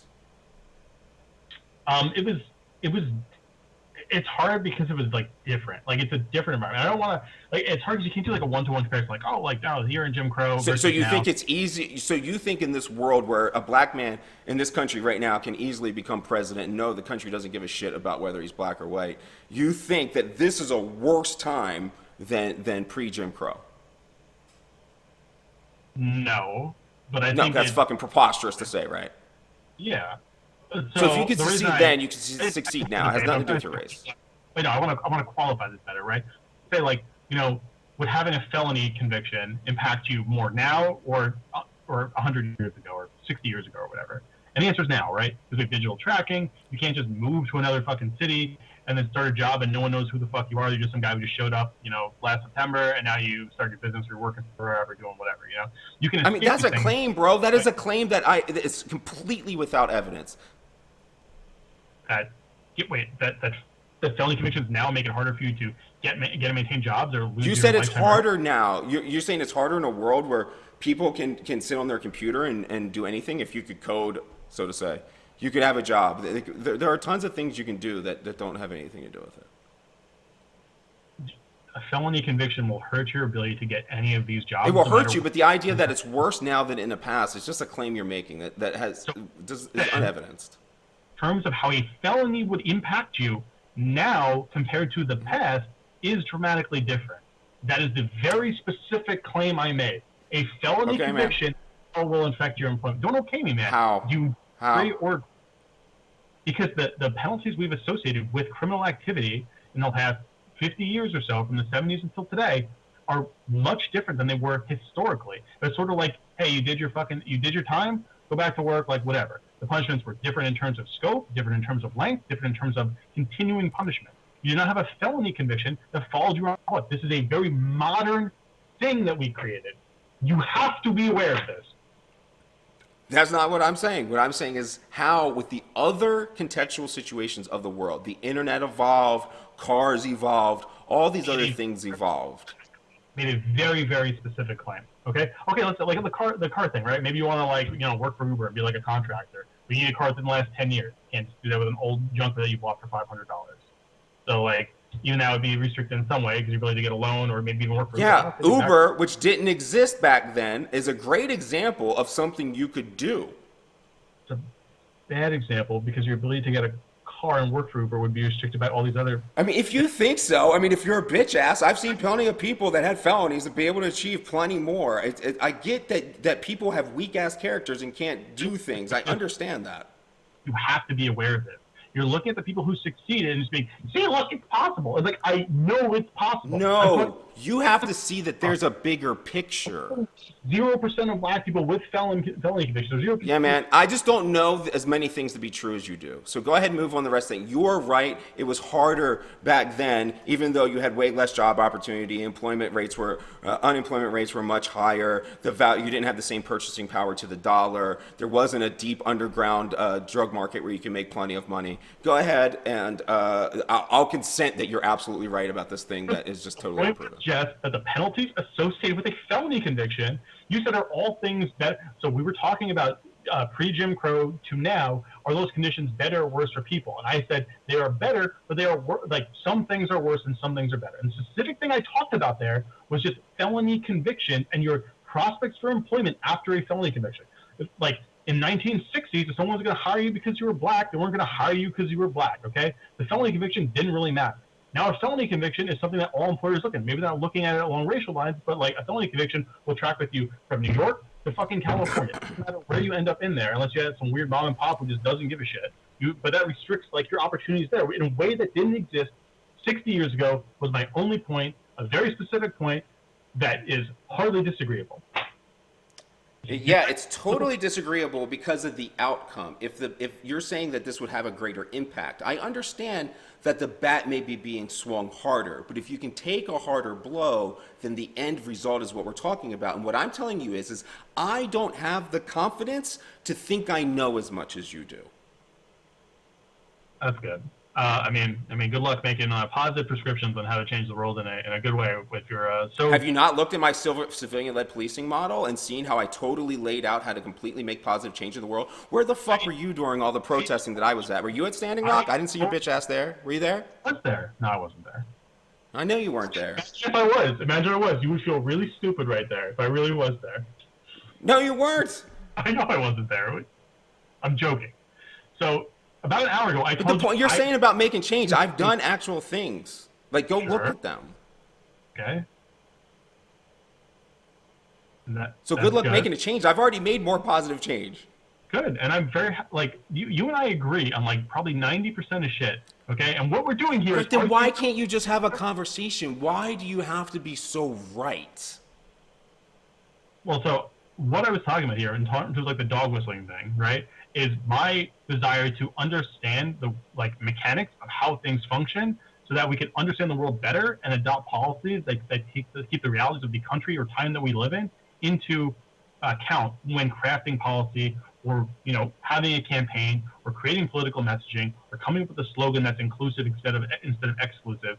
Understanding things is very important. Like, for example, like I said, the whole race neutral thing in terms of policy. Many people would get up my fucking ass about that. Right? And my reason for that is I think you could have a way where you invoke race in an inclusive manner, where you talk about how, like, hey, I don't say, like, oh, that's racist to do that. Instead, I say, like, hey, what they're trying to do is divide us along racial lines, and together, like, the working class achieves things together. That's what I think would be a better messaging, as opposed to saying, like, oh, Donald Trump is racist. No, what Donald Trump is doing is he's trying to get tax breaks for his friends. He's trying to do that by resting on racial narratives to get us to vote against our interests. Again, I'm not comfortable with you knowing so much fucking things that you don't know. Pretending to know that which you do not know is a lie. Mm-hmm. Yeah. You do not know why Donald Trump did things that he did, and to always project your most evil intent is fucking nonsense. I'm talking about making a political argument, okay? When you're making a political argument, you don't caveat things. You just make a strong statement because that's rhetorically more effective. That's what I was talking about in terms of crafting messaging for doing something. And I care about also being accurate in that effect. And I'm talking about understanding how rhetoric is used. What does race have to do with this? I'm so confused. I already told you that dog whistling was used to divide people as part of the Southern strategy. Over the course of about 20 years, dog whistling was an attempt to do that. Yep. Well, right, and your determination of its effectiveness is projected. And Republicans engaged in dog whistling, and it had no effect. But coincidentally, at that same time, the South went from being very pro-worker and pro-family to voting for the Republicans who did the Civil War 100 years prior, and also didn't believe in a social safety net and were exceedingly pro-business. They just abandoned all of those beliefs for fun, and they all just became libertarians. I don't what do I take from this? That's what I'm required to believe instead. That what happened? I'm just not following. Sure, sorry, there's a little bit of a diatribe. So my point is, when I describe the Southern strategy, the mechanism the Republican used to bring whites into the Republican Party. Right. Tired or exasperated or a little bit of both? No, I don't understand.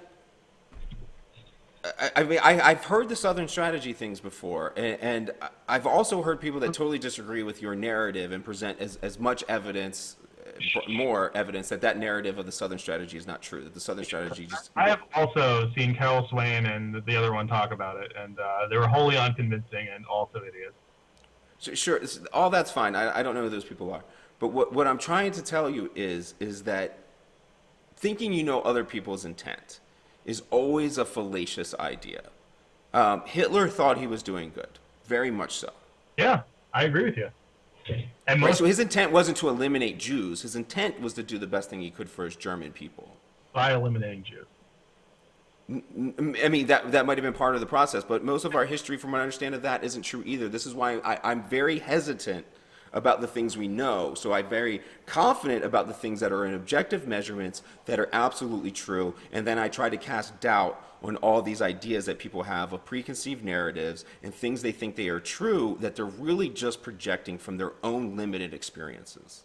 So let's talk about something that you made a very confident, because you're getting up my ass, which I don't really have a problem with in terms of me making claims for evidence I don't have. I think you said something to policy as a racialized outcome is illegal. That's something you said. Maybe you possibly misspoke, but it was in one of your conversation with the hippie-looking dude with a CUNY PhD.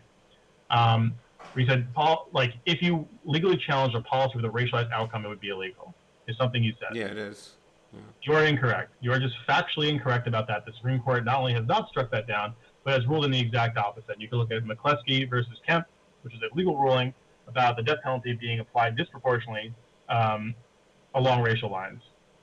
Yeah, again, because that's just because you didn't prove that was disproportional along racial lines does not disprove what I'm saying. That's a racialized outcome for everyone who they analyzed 5,000 murder cases. No, it needs to be because of a racial reason. Death penalty. Right. So what I'm also explaining is when 53% of the murders are committed by Black Americans, would you expect that 53% of them would be more likely to be on death row? No, this is irrelevant. So what the study that was cited, it's called the Balder, I think it's Balder study. Baldus? Maybe it's Baldus. Might be Baldus. Anyway, what the Baldus study was citing was that Georgia had 5,000 murderers. Of that, a black-on-black crime had, let's say 20% went for the death penalty. A black-on-white crime was 70%. A black-on-white woman or something was X percent. So they just compared the percentage of all these people who recommended death penalty. So this isn't just I don't care I don't care about what a racialized outcome would be unconstitutional or illegal, and that is incorrect. Because now I said a policy, right? A policy with a racialized outcome. What was the policy that you're saying that disproves what I'm saying? Well, you cited the Supreme Court, which is not a policy, so it's an interpretation of like statute. So I'm still not following. What policy so the Supreme Court was was a violation? Having a racially disparate effect. That is what I'm Right. saying. I said a policy. Actually incorrect. Are you not following, man? A policy that is written and has racially disproportional outcomes because of the policy is the violation of the 1967 Civil Rights Act. Okay? Just because something has a disproportional outcome doesn't mean anything. Wait, so you don't care about the outcome. You're talking about the intent of the law. If like the law specifies, or I guess tries to specify race, or implicitly does it, then it's racist? I'm confused. You'd have to give me an example, man. Okay. So if something discriminates upon sex, religion, race, what is it? Is gender? I think gender is getting at it, but whatever the national origin. Yeah. They're illegal. Sure. I mean, read the 1967 Civil Rights Act. I don't know what to tell you. Sure. What is on paper there doesn't matter so much as how it's used or interpreted. So what I'm saying is an intent. No. Just because somebody violates something or a ruling was wrong does not change the fact that it was illegal. Sure. I mean, slavery is not mentioned once in our Constitution, but we had slavery. Actually, that's a lie. It was mentioned once, but it expired, I think. Whatever. I mean, I just don't understand the point. That's a good point. The point was that you said something that was incorrect. I wanted to point out that you made a confident statement. No, as you said, I said a policy. Just because something has a racially disproportionate outcome, like what you're saying, you would have to eliminate all the other variables because you're totally inferring, because you don't have a written policy to say this. You're saying because a community convicted people and gave them harsher sentences. That has nothing to do with a policy. It has to do with just like the crack cocaine disparity. That's not illegal, even though it has a disproportionate outcome racially based. The reason why the crack and cocaine penalties were written differently has nothing to do with race. That's why it's not illegal. Whoa. I've never heard someone who came with that. Most people pretty much agree that the crack cocaine disparity was done to target crack, which was associated with black people in the 80s, late 80s, 90s. I know what people say. Do you want to know the truth, or do you want to hear the media narrative? I would love to hear the truth. Okay, so the truth is that the law was written to target the levels of drug dealers based upon essentially the class of the drug dealers. So you would have street dealers, you have street lieutenants, you have like the mid-level management, you have upper management, and you have distribution. So the penalties are distributed based upon those levels within the hierarchy. Now the problem is that crack, the lower level and the mid-level dealers, they're all dealing at different amounts. So you'll see a mid-level dealer in cocaine would be dealing with like 200 pounds of cocaine. This is obviously just bullshit numbers I'm throwing out. Yeah. And then a mid-level dealer for crack would be dealing with grams of crack because of the difference in income levels and amounts of resources in the areas. And black people just happen to take the crack because you could flip it and make more of a profit. So you could take the cocaine, you could bake it, make rocks out of it, and you could sell it for more than you purchased. It's just good old capitalism. But what happened is because they penalized at the different levels within the hierarchy, and those levels had different things, cocaine has traditionally been a white drug, and crack has traditionally been a black drug. But the reason that it's disproportional is to do with the level. It has nothing to do with the amount. Okay, I'll look into it. What's your, do you have like a paper or something on that I can like look at? That's the law. So I can look into it.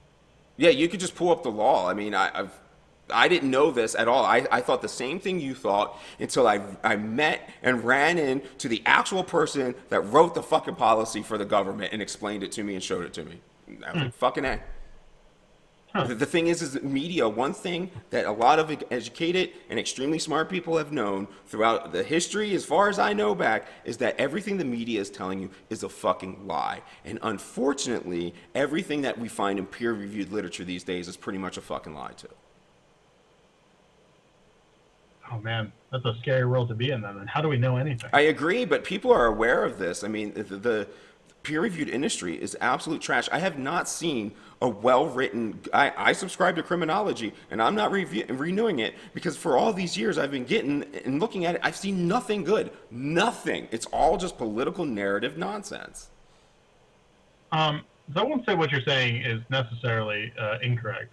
Now, the value of the scientific method is that, like, generally we can correct stuff over time. So, for example, one time I read a book. Who the fuck is using the scientific method, brother? It ain't in peer-reviewed literature. Well, sure, but when we're talking about, like, as far as like social sciences go, we're talking about like the scientific method, so far as we can apply it to that. You're talking about trying to record your steps. For example, you could find a study that, let's say, is based on a survey. Usually, you could find the survey questions attached to that in like an appendices or something. Totally. So you could review their questions and say, like, oh, like that was clearly a really stupid fucking question, because what does that even mean? That's open for so many interpretations. You need like more levels or more caveats or something. Like, you're an idiot and you messed up horribly. Yeah. So, like, we very well could be in an area where, you know, academia is greatly politicized, and 100 years from now we're gonna be like, look at those dipshits pretending that like critical race theory is a real thing, or, you know, that black people didn't have a fair shake in 2021 or whatever the fuck. You know, we could very well end up in that position. I'm not saying that I'm not so arrogant to assume that I'm at the precipice of human knowledge at this particular point in time. Those assholes 100 years ago, you know, I'm not so arrogant as to assume that. You know.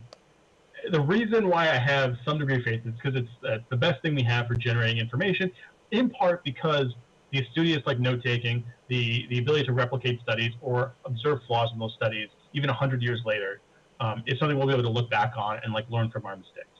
So are we at a perfect point of information? No. Could all the flaws you identified be real? Yeah, I'm not bold enough to say no. But fortunately, we do have ways to where we can evaluate those things and move forward with that. And I just don't know where that ends up if we dismiss all of academia as being like completely broken at this point. I mean, I'm not dismissing all of it, but what I'm telling you is the only value I see in it is they showed the things that make it easier for me to show how they were wrong. I agree with that. Totally. Which is useful. I mean, I'd rather have that. Yes, than and when people pick up a regular article, you know, it just flat out lies to you. At least they lie to you, and then they tell you the truth in the end. Let's say. But I mean, like, so let me explain, like, the thing where I argue about the police not responding to demographics. Every single criminology report that I have read over the years, and I have read at least thousands of them, starts with the false premise that police respond to demographics. And it's an absolutely false premise that ruins everything that follows. I don't want to say they start with, like, I fucking hate that feeling. So one of the reasons I could never be an activist is I hate activists. I hate them so much.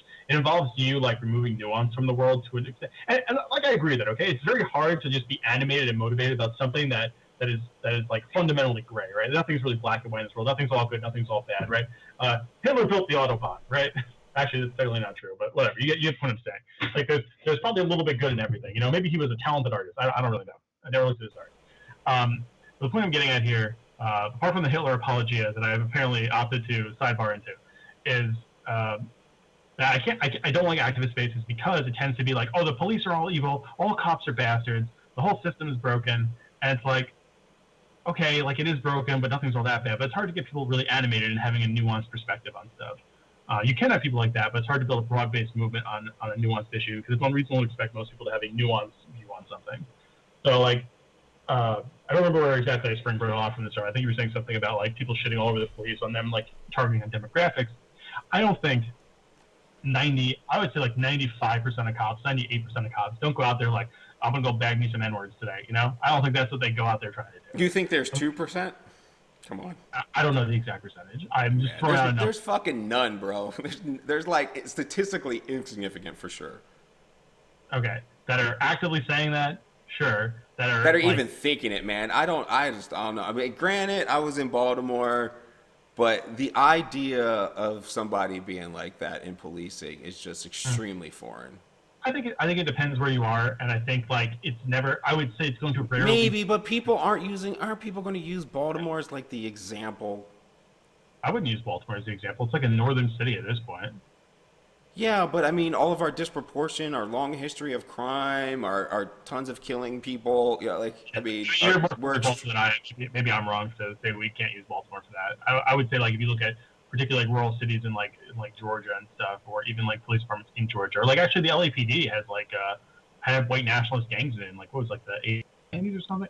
Sorry, I don't want to oversell it. I'm not like super well versed on it, but I know they had gangs. And you gotta remember that if you're not talking at least 2010 and newer, I just don't give a fuck. Well, Winlandwood Vikings, deputy sheriffs.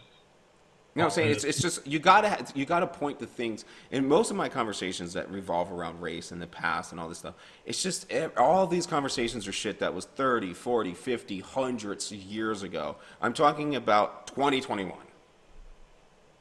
This is in the 90s. Yeah, and policing, and so let me give you an example. In 2015, people started protesting the killing of unarmed black men, right? In the 5 years, now 6 years, but we don't have numbers for year 6.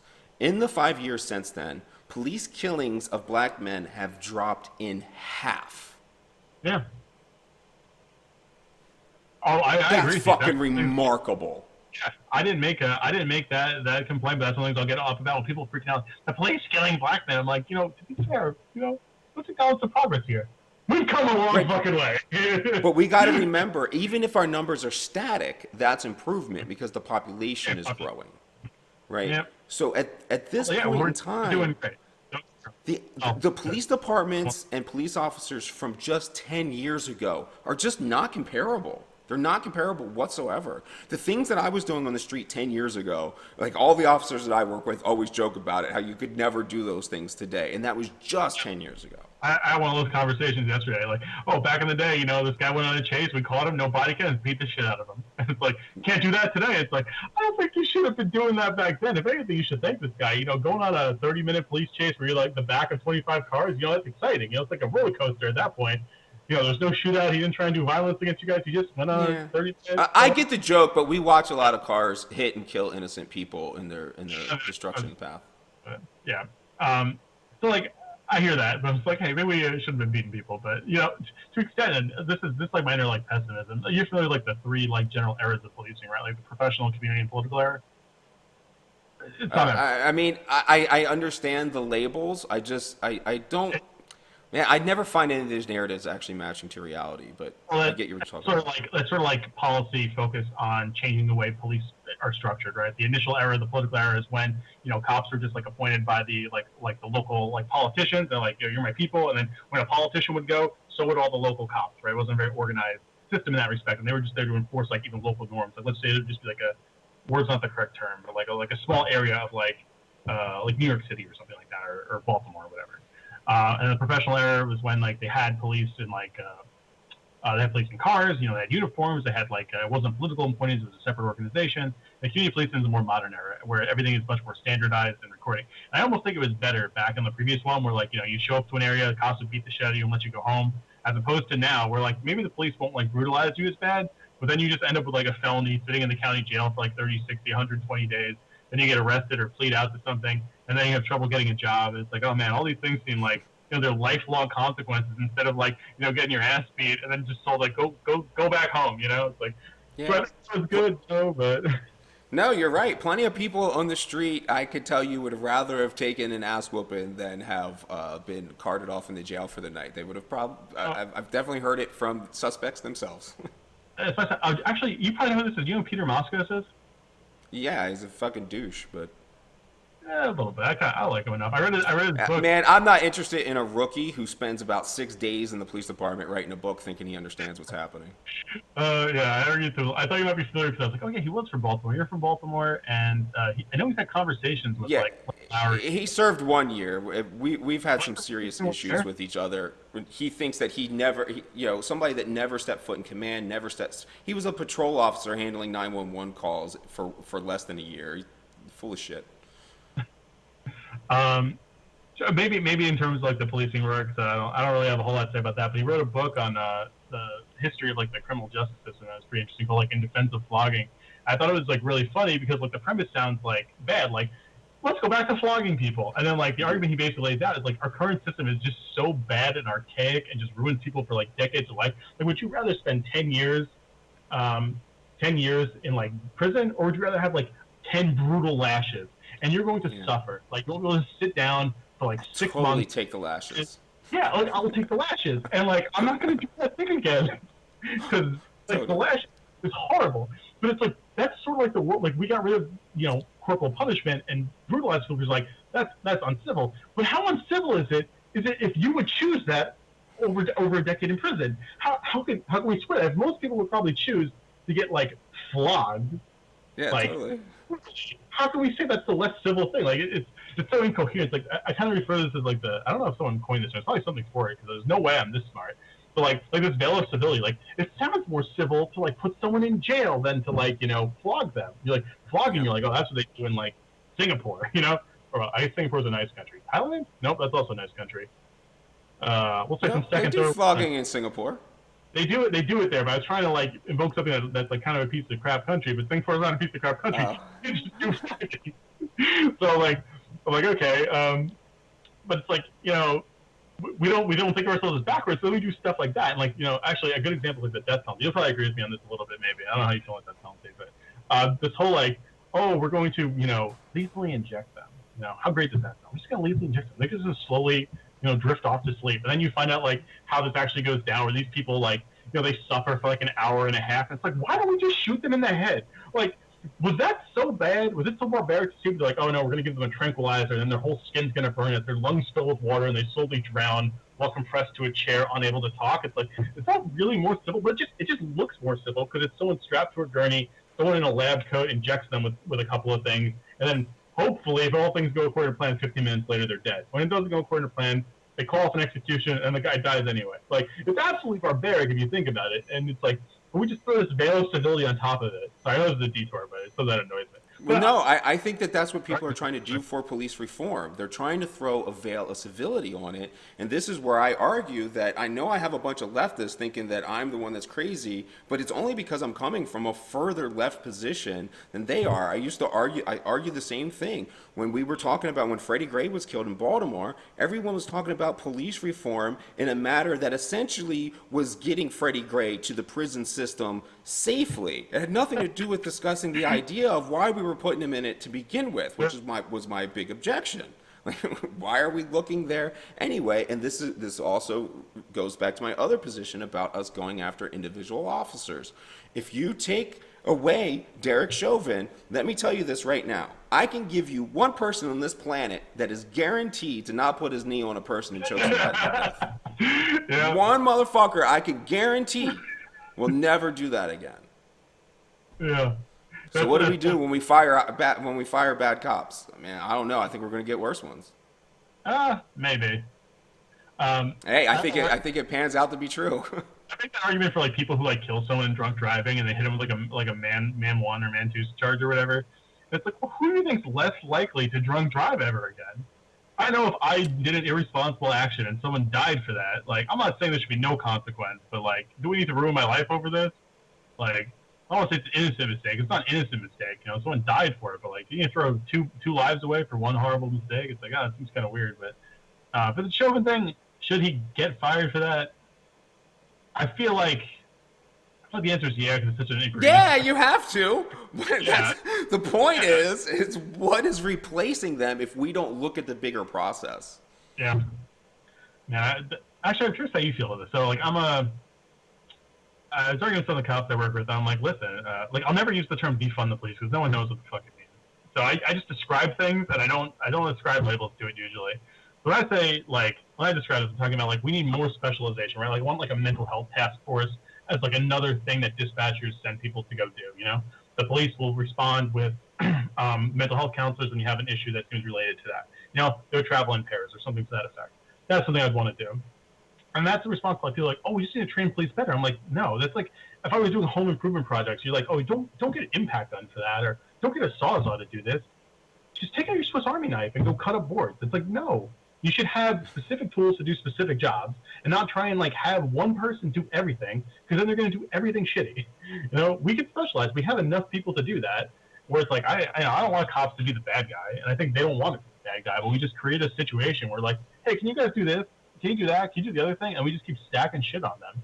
And we're surprised when they like adopt these like rigid black and white attitudes and then like have issues with populations. And it's just like it doesn't understand how like humans work, doesn't understand how this population works. Like there's just so many problems there that can be solved by further specialization and restricting the roles of police. But I don't know. It frustrates me. That's what annoys me about like BLM and stuff. Which I didn't think you're not getting pushback from me. I mean, my idea of policing is that the armed officers, people like me, you should have in SWAT trucks, and they drive around, and you only use them when there's life and death situations where you actually have to use a hammer. I think the idea that you use people like me to talk to you about your domestic violence situation or your kid not going to school is fucking preposterous. It's not what I am. To talk to that guy. I'm busy. I got you.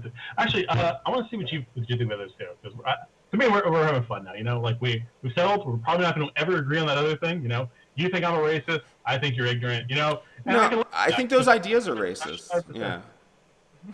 Fair enough. I am ignorant. You know, I can admit my end. Well, I think you're specifically ignorant on this part. Okay. So I really hate the way SWAT teams are used. I think they're used excessively, and I think part of that is because we had them localized. Like, for example, if you went back to, I think it's the 1970s or maybe early 80s, I think it was like 7% of police departments had SWAT teams, and now it's like 93%, right?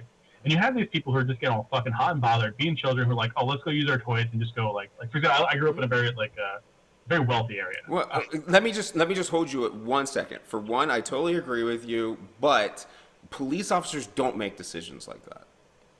Well, yeah, but I think it's because these decisions can be made. Like, if you have your toy, you're going to use your toy, you know? That probably sounds understanding. I know that sounds like it's a colloquialism that's kind of out there and it has some validity, but it's the mayors and the people in charge who want to see those equipment used. The officers just do what they're told. Well, don't they request surplus through the? Oh man, I forgot the name of the. No police officer can do anything like that. These are all command staff. Departments can request. Yeah, but they're all the political appointments. There's no permanent rank supervisor doing this. There's no civil servants doing this. These are all political appointments. Fair enough. I'll look into them. I don't think mayors are usually the ones requesting that, but I wouldn't die on that hill, so I could be wrong. But my thought is that I think we should have less SWAT teams, and we should have them in a more regional capacity on like rapid response. Because I don't think we should be using SWAT teams to do like drug raids. Now there are some where you'd have to do it, right? Where you'd want to get the DA involved because, like, you know, it's a biker gang, they have meth and they have guns. They say, well, you know, they'll never take us alive. You know, but you'll have something completely ludicrous like that could feasibly happen. But most of the time, it's like, you know, like my brother sold marijuana, and the cops raided my house, like 15 of them, guns out, pointing guns at me, and I'm just like, what are you doing?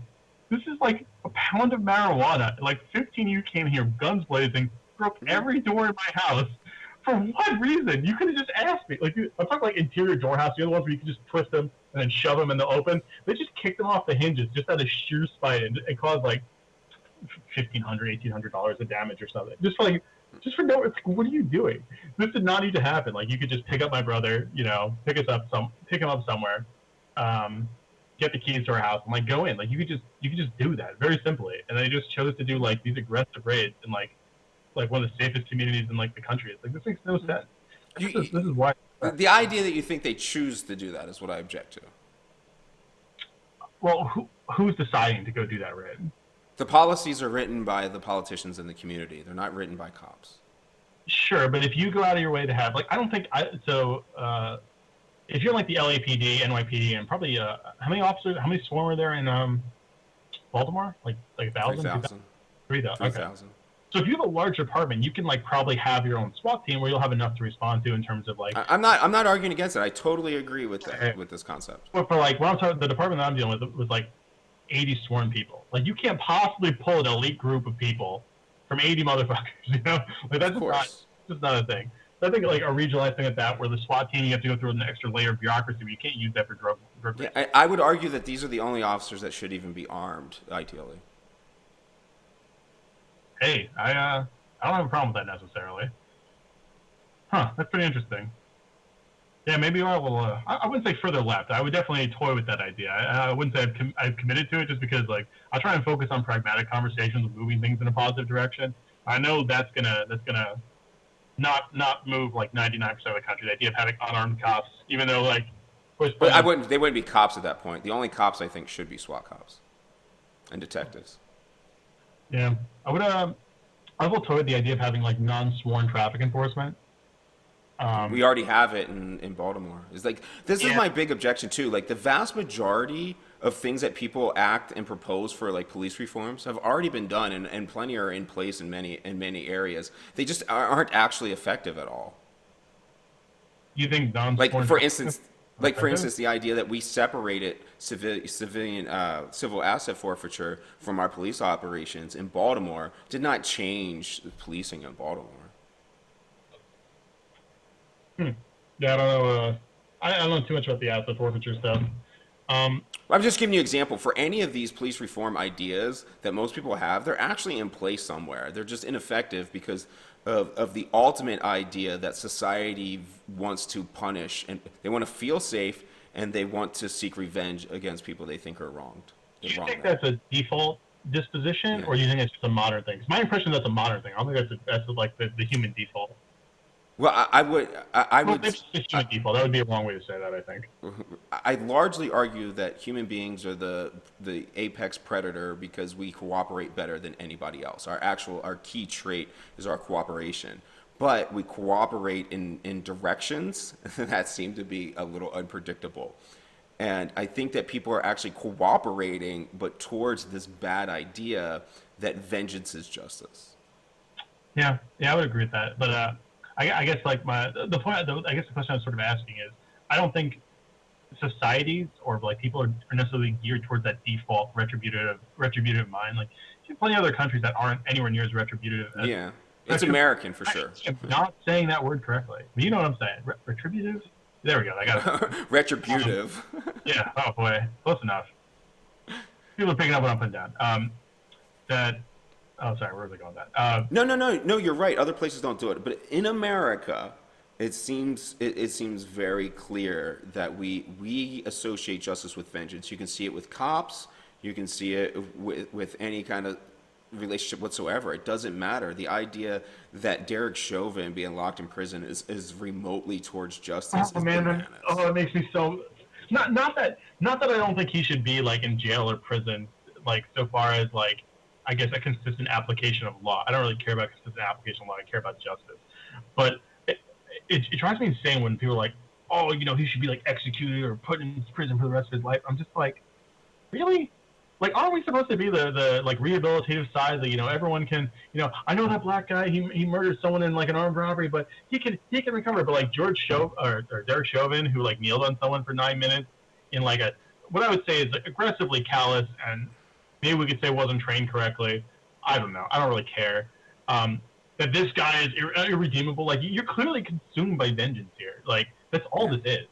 And it's like, I don't care. Like, I don't care about like vengeance at all. I mean, we discussed that before. So when I see like the left like consumed by that, I find it very frustrating because it's like antithetical to what I think like we say we believe in.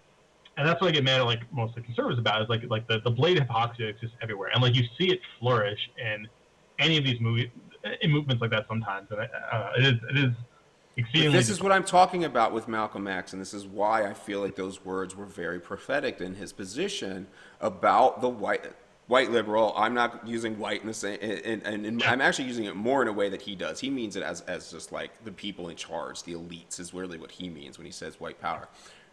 But those are the people that end up doing all of the bad, whether even with seemingly the best of intentions, they create the actual policies that end up in the bad positions. And I think that all the goodwill and all the good intent in the world is wonderful, but it just doesn't have anything to fucking do with looking at the incentives and disincentives for human behavior. I guess now that we're at a different place, I want to try like I guess one last thing. It's been like 2 hours and change. I guess we'll both like wrap up. I guess like the frustration I sort of feel would be like when I'm proposing like we make these positive changes that require like tax money to go towards X, Y, and Z to improve education, or food stamps, or like whatever, and then when people say like, oh, but you're going to get like these dregs or unworthy people who are getting that, and well, I interpret that as being usually associated but not explicitly saying along racial lines, right? Like the whole T-bone steaks thing that I mentioned earlier. And I think I have an idea of how to deal with that. It's not like calling them racist. I don't think that's productive at all. I think most people will say something like that and not interpret it as racist,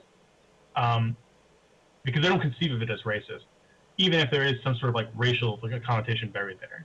I guess I'm like, I feel like I need to acknowledge the relationship, but I guess your point is like I'm just putting words in their mouth, or I'm putting thoughts in their head, so to speak, right? Is that more or less? Yeah, I don't know. Yeah, I mean, totally. And I think that my experiences talking to a lot of people and trying to narrow down what they're actually talking about is they might say something racist on the surface, and then you try to narrow down what they're talking about. And like for your instance, what you'll find out they're talking about is that the evidence for giving people incentives, like to give homeless people homes, doesn't do anything. To give homeless people on the corner money doesn't do anything to help them. Giving handouts is a direct incentive for people to keep receiving handouts. That's how people work. As much as we wish it was a different way, whatever you incentivize, you get more of, and whatever you tax, you get less of. It's just the facts. And I think the left largely likes to attribute their emotions to overwhelm those kind of just basic factual situations. Wait, so you're saying that, Honky, so helping people is almost impossible because you almost always end up just being the enabler and making the situation worse. Well, I usually try and pitch things more along universal lines. I don't like. I worry about disincentives. I don't care what the universal line is. If you whatever you do, you incentive. So whatever you hand out, you are incentivizing that behavior. That's how humans work, flat out. So no matter what you do, if you hand people sandwiches on the corner of the street, yeah, you're feeding people, but humans love to think that they're not just a regular mammal, and really, ultimately, we're no different than Pavlov and his dog. Yeah. I'm not above this, and I always want to point that out. Whenever I say something that's shitty about humans, I mean me too. No, I do that too, because like I think the Pavlovian like developing like response to things, you know, the old dog whistle, or any sort of like learned response, because you can have like weird responses like that for all sorts of things, not just like, you know, whistle and you perform an action, but you can develop like all these types of like weird responses to things that people don't necessarily realize are related. But yeah, it's kind of funny because I think like because my job, I have a lot of time where I can just sit around, play on the internet, read studies, listen to books, read books, whatever. So I have a lot of time to like browse, or like not browse, but like try to evaluate like things I think and why I think them. And I think that's like a very constructive way in getting people to like evaluate like positions they have. It's like sort of I think it's like a street epistemological thing, like, oh, why do you think what you think or something. It's something that more people could definitely get used to. Funny, it's just like what therapists kind of do. They just talk to you like, well, why do you feel that way? And then they just make you kind of like talk through it. Because I've definitely had things like I've said them, like I had something I was thinking that was incredibly stupid, and then once I said it out loud to someone else and externalized it, I'm like, oh, I'm an idiot. Yeah, that was incredibly dumb. But I don't know. I feel like it's always good to humble yourself and learn stupid things. That's why I say we all should be writing these things down. If we have ideas that we think should matter, you got to write these things out and put them out there for public scrutiny. Mm-hmm. You know, if you got a problem with anything I've said or done, it's recorded, and there's written forms of everything. And if you have a better point, I will change my idea and move on. I am not a static person by any means. I mean, I am the cop that came out and doing all this kind of stuff and talking differentally. Mm-hmm. I think it's important, man. Well, hey, man, I had a fun time. You know, you still a piece of shit, and you know, I had to put my balls on your forehead. As I said in the YouTube comment section, no, I'm just messing around. But you know, I figured we would like I saw something you said. I'm like, we're gonna agree on 95%, and like what's funny is like we're gonna like go to the mat on like the 5% of crap we disagree with. And it's funny because our conversation is so shifted over to the left of like American discourse, where like we're having this like niche discussion on like critical race theory, or like, you know, the concept of like whiteness and blackness and like whatever. But yeah, do you talk about like? I guess like do your columns. Do you talk about anything else? Or do you deal like primarily with like policing and criminal justice stuff? I mean, so I switched my academics to management because I was starting to see that the issues in policing were managerial and had like this business aspect to it. One of the reasons was probably because the CEO of the Baltimore Police Department, so we could just call the commissioner. He's the CEO of the organization. This is the largest budget item in the whole city's tax base. So it was like 53% of Baltimore's budget is policing, and is led by a motherfucker with a GED. And I was like, man, no wonder all this is messed up, right? So I will speak sometimes on some managerial issues, but I almost largely stay entirely to my field of expertise and try not to speak out of it. My field of expertise draws in a lot of social sciences, which I didn't anticipate.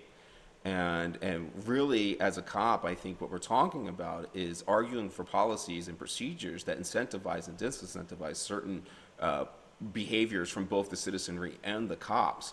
And these things aren't going to be what we think is obvious. So I've really tried to get into the things that go against our narratives, much like suicide. So like suicide's kind of tangentially related to policing, but it's very important that if you want to combat suicide, that you don't fucking talk about it. And that's mind-blowing to most people. The 13, like you have like copycat stuff, like you're probably familiar with the show with like 13 Reasons Why or something. Yes, right. So suicides went up after that show, and when that show came out, I told my wife, I said, I can't believe they're fucking doing this. They're gonna make suicide go up. You know my position on this, and it goes up subsequently because we don't have free will. At best, we get multiple choices. So the best thing that we can say is that at some point in time, somebody put a couple things on our list. So we might have A, option B, C, D. And once you start talking about suicide and depression or whatever, then suicide gets entered as selection E, as as an available option for when you are facing these situations as a human. And the best thing that we can do is not put those things on people's multiple choice answers. And that's the great thing about no free will, is that we literally, every action that we take influences whoever we're interacting with them. It fundamentally changes who they are and changes their path on a butterfly effect, no matter who it is and no matter how small the interaction was. So we need to do everything we can when we're aware of how the multiple choice test works, that we do not put those detrimental things on other people's list of options. And race and gender are two of those things that I believe belong on that list as much as suicide does, because anything that is a construct that we have created and presented as an option is something we can take away. But how? Okay, I know that's where we're ending, but I guess I have like one last thought. Like, how would you take away, for example, I mentioned portrayals in media or something. How would you take away like race being portrayed in that? Like, I feel like you'd almost have to affirmatively, or at least like cognitively, be aware of painting people in a certain light in order to give a positive image in some respects. Like, for example, this was understood in like the old. It sounds terrible. You have to avoid the public discussion of it. Yeah. Yeah, so you would have the laws, and when somebody does, obviously people are going to have to talk about how you treat other human beings, and I would put rape up there with like murder. With these things actually shouldn't need to be discussed, but I get your point. That we would just have to stop doing it. We would have to stop glorifying rapists. You would have to stop talking about it. You'd have to stop putting it in the newspaper, and that's very counterintuitive to what people think should be happening. So if somebody's raped, they would want to put in the newspaper, look what we did to this person who raped, but that's just not how crime and punishment work. Cool, man. Well, I had a wonderful time. Would you, I have a friend of mine who's also like an ex-cop. He does a lot of like political content on YouTube as I wouldn't say decent size. I think he's got like 5,000 subs or something. Would you be interested in having a conversation about, your position on like incarceration, on people who should be incarcerated or not? I guess I'm pitching you. I mean, I'll have these conversations with anybody. You know, that's part of my whole gig, is that I don't run from any challenge. I don't care whether you have 1 subscriber or a million. That's not who I am. Yeah, I think it would be interesting to hear you two have a conversation about your different views on like the role of policing as both before cops. Because you're like, said to me, hey, I didn't live through it. It's like, well, he did, you know. So, and he's pretty. He's like more like center right. He's a pretty reasonable guy. He's a good hombre. Yeah, I guess that's it. I guess I'll end my recording over here. Yeah, and you can go ahead and put him on there. And since we're using Skype, Skype records and will give you a backup file anyway. Oh, does it automatically record these? Yeah, see at the top, it should say it. I pressed the button. You know, I saw. Oh, you know what? I did see that. I just actually never read it. I just saw the button in the top corner, and I just wasn't thinking about it. So as soon as we stop, it'd be like probably like an hour or something. Then they'll put a file in the chat of everything. Oh, cool, man. Yeah, Well, that was fun. just so you know. The more you And know. yeah, it was good talking to you. Set anything else up that you want to set. I'm sorry you were wrong. It's just what happens in most conversations with me.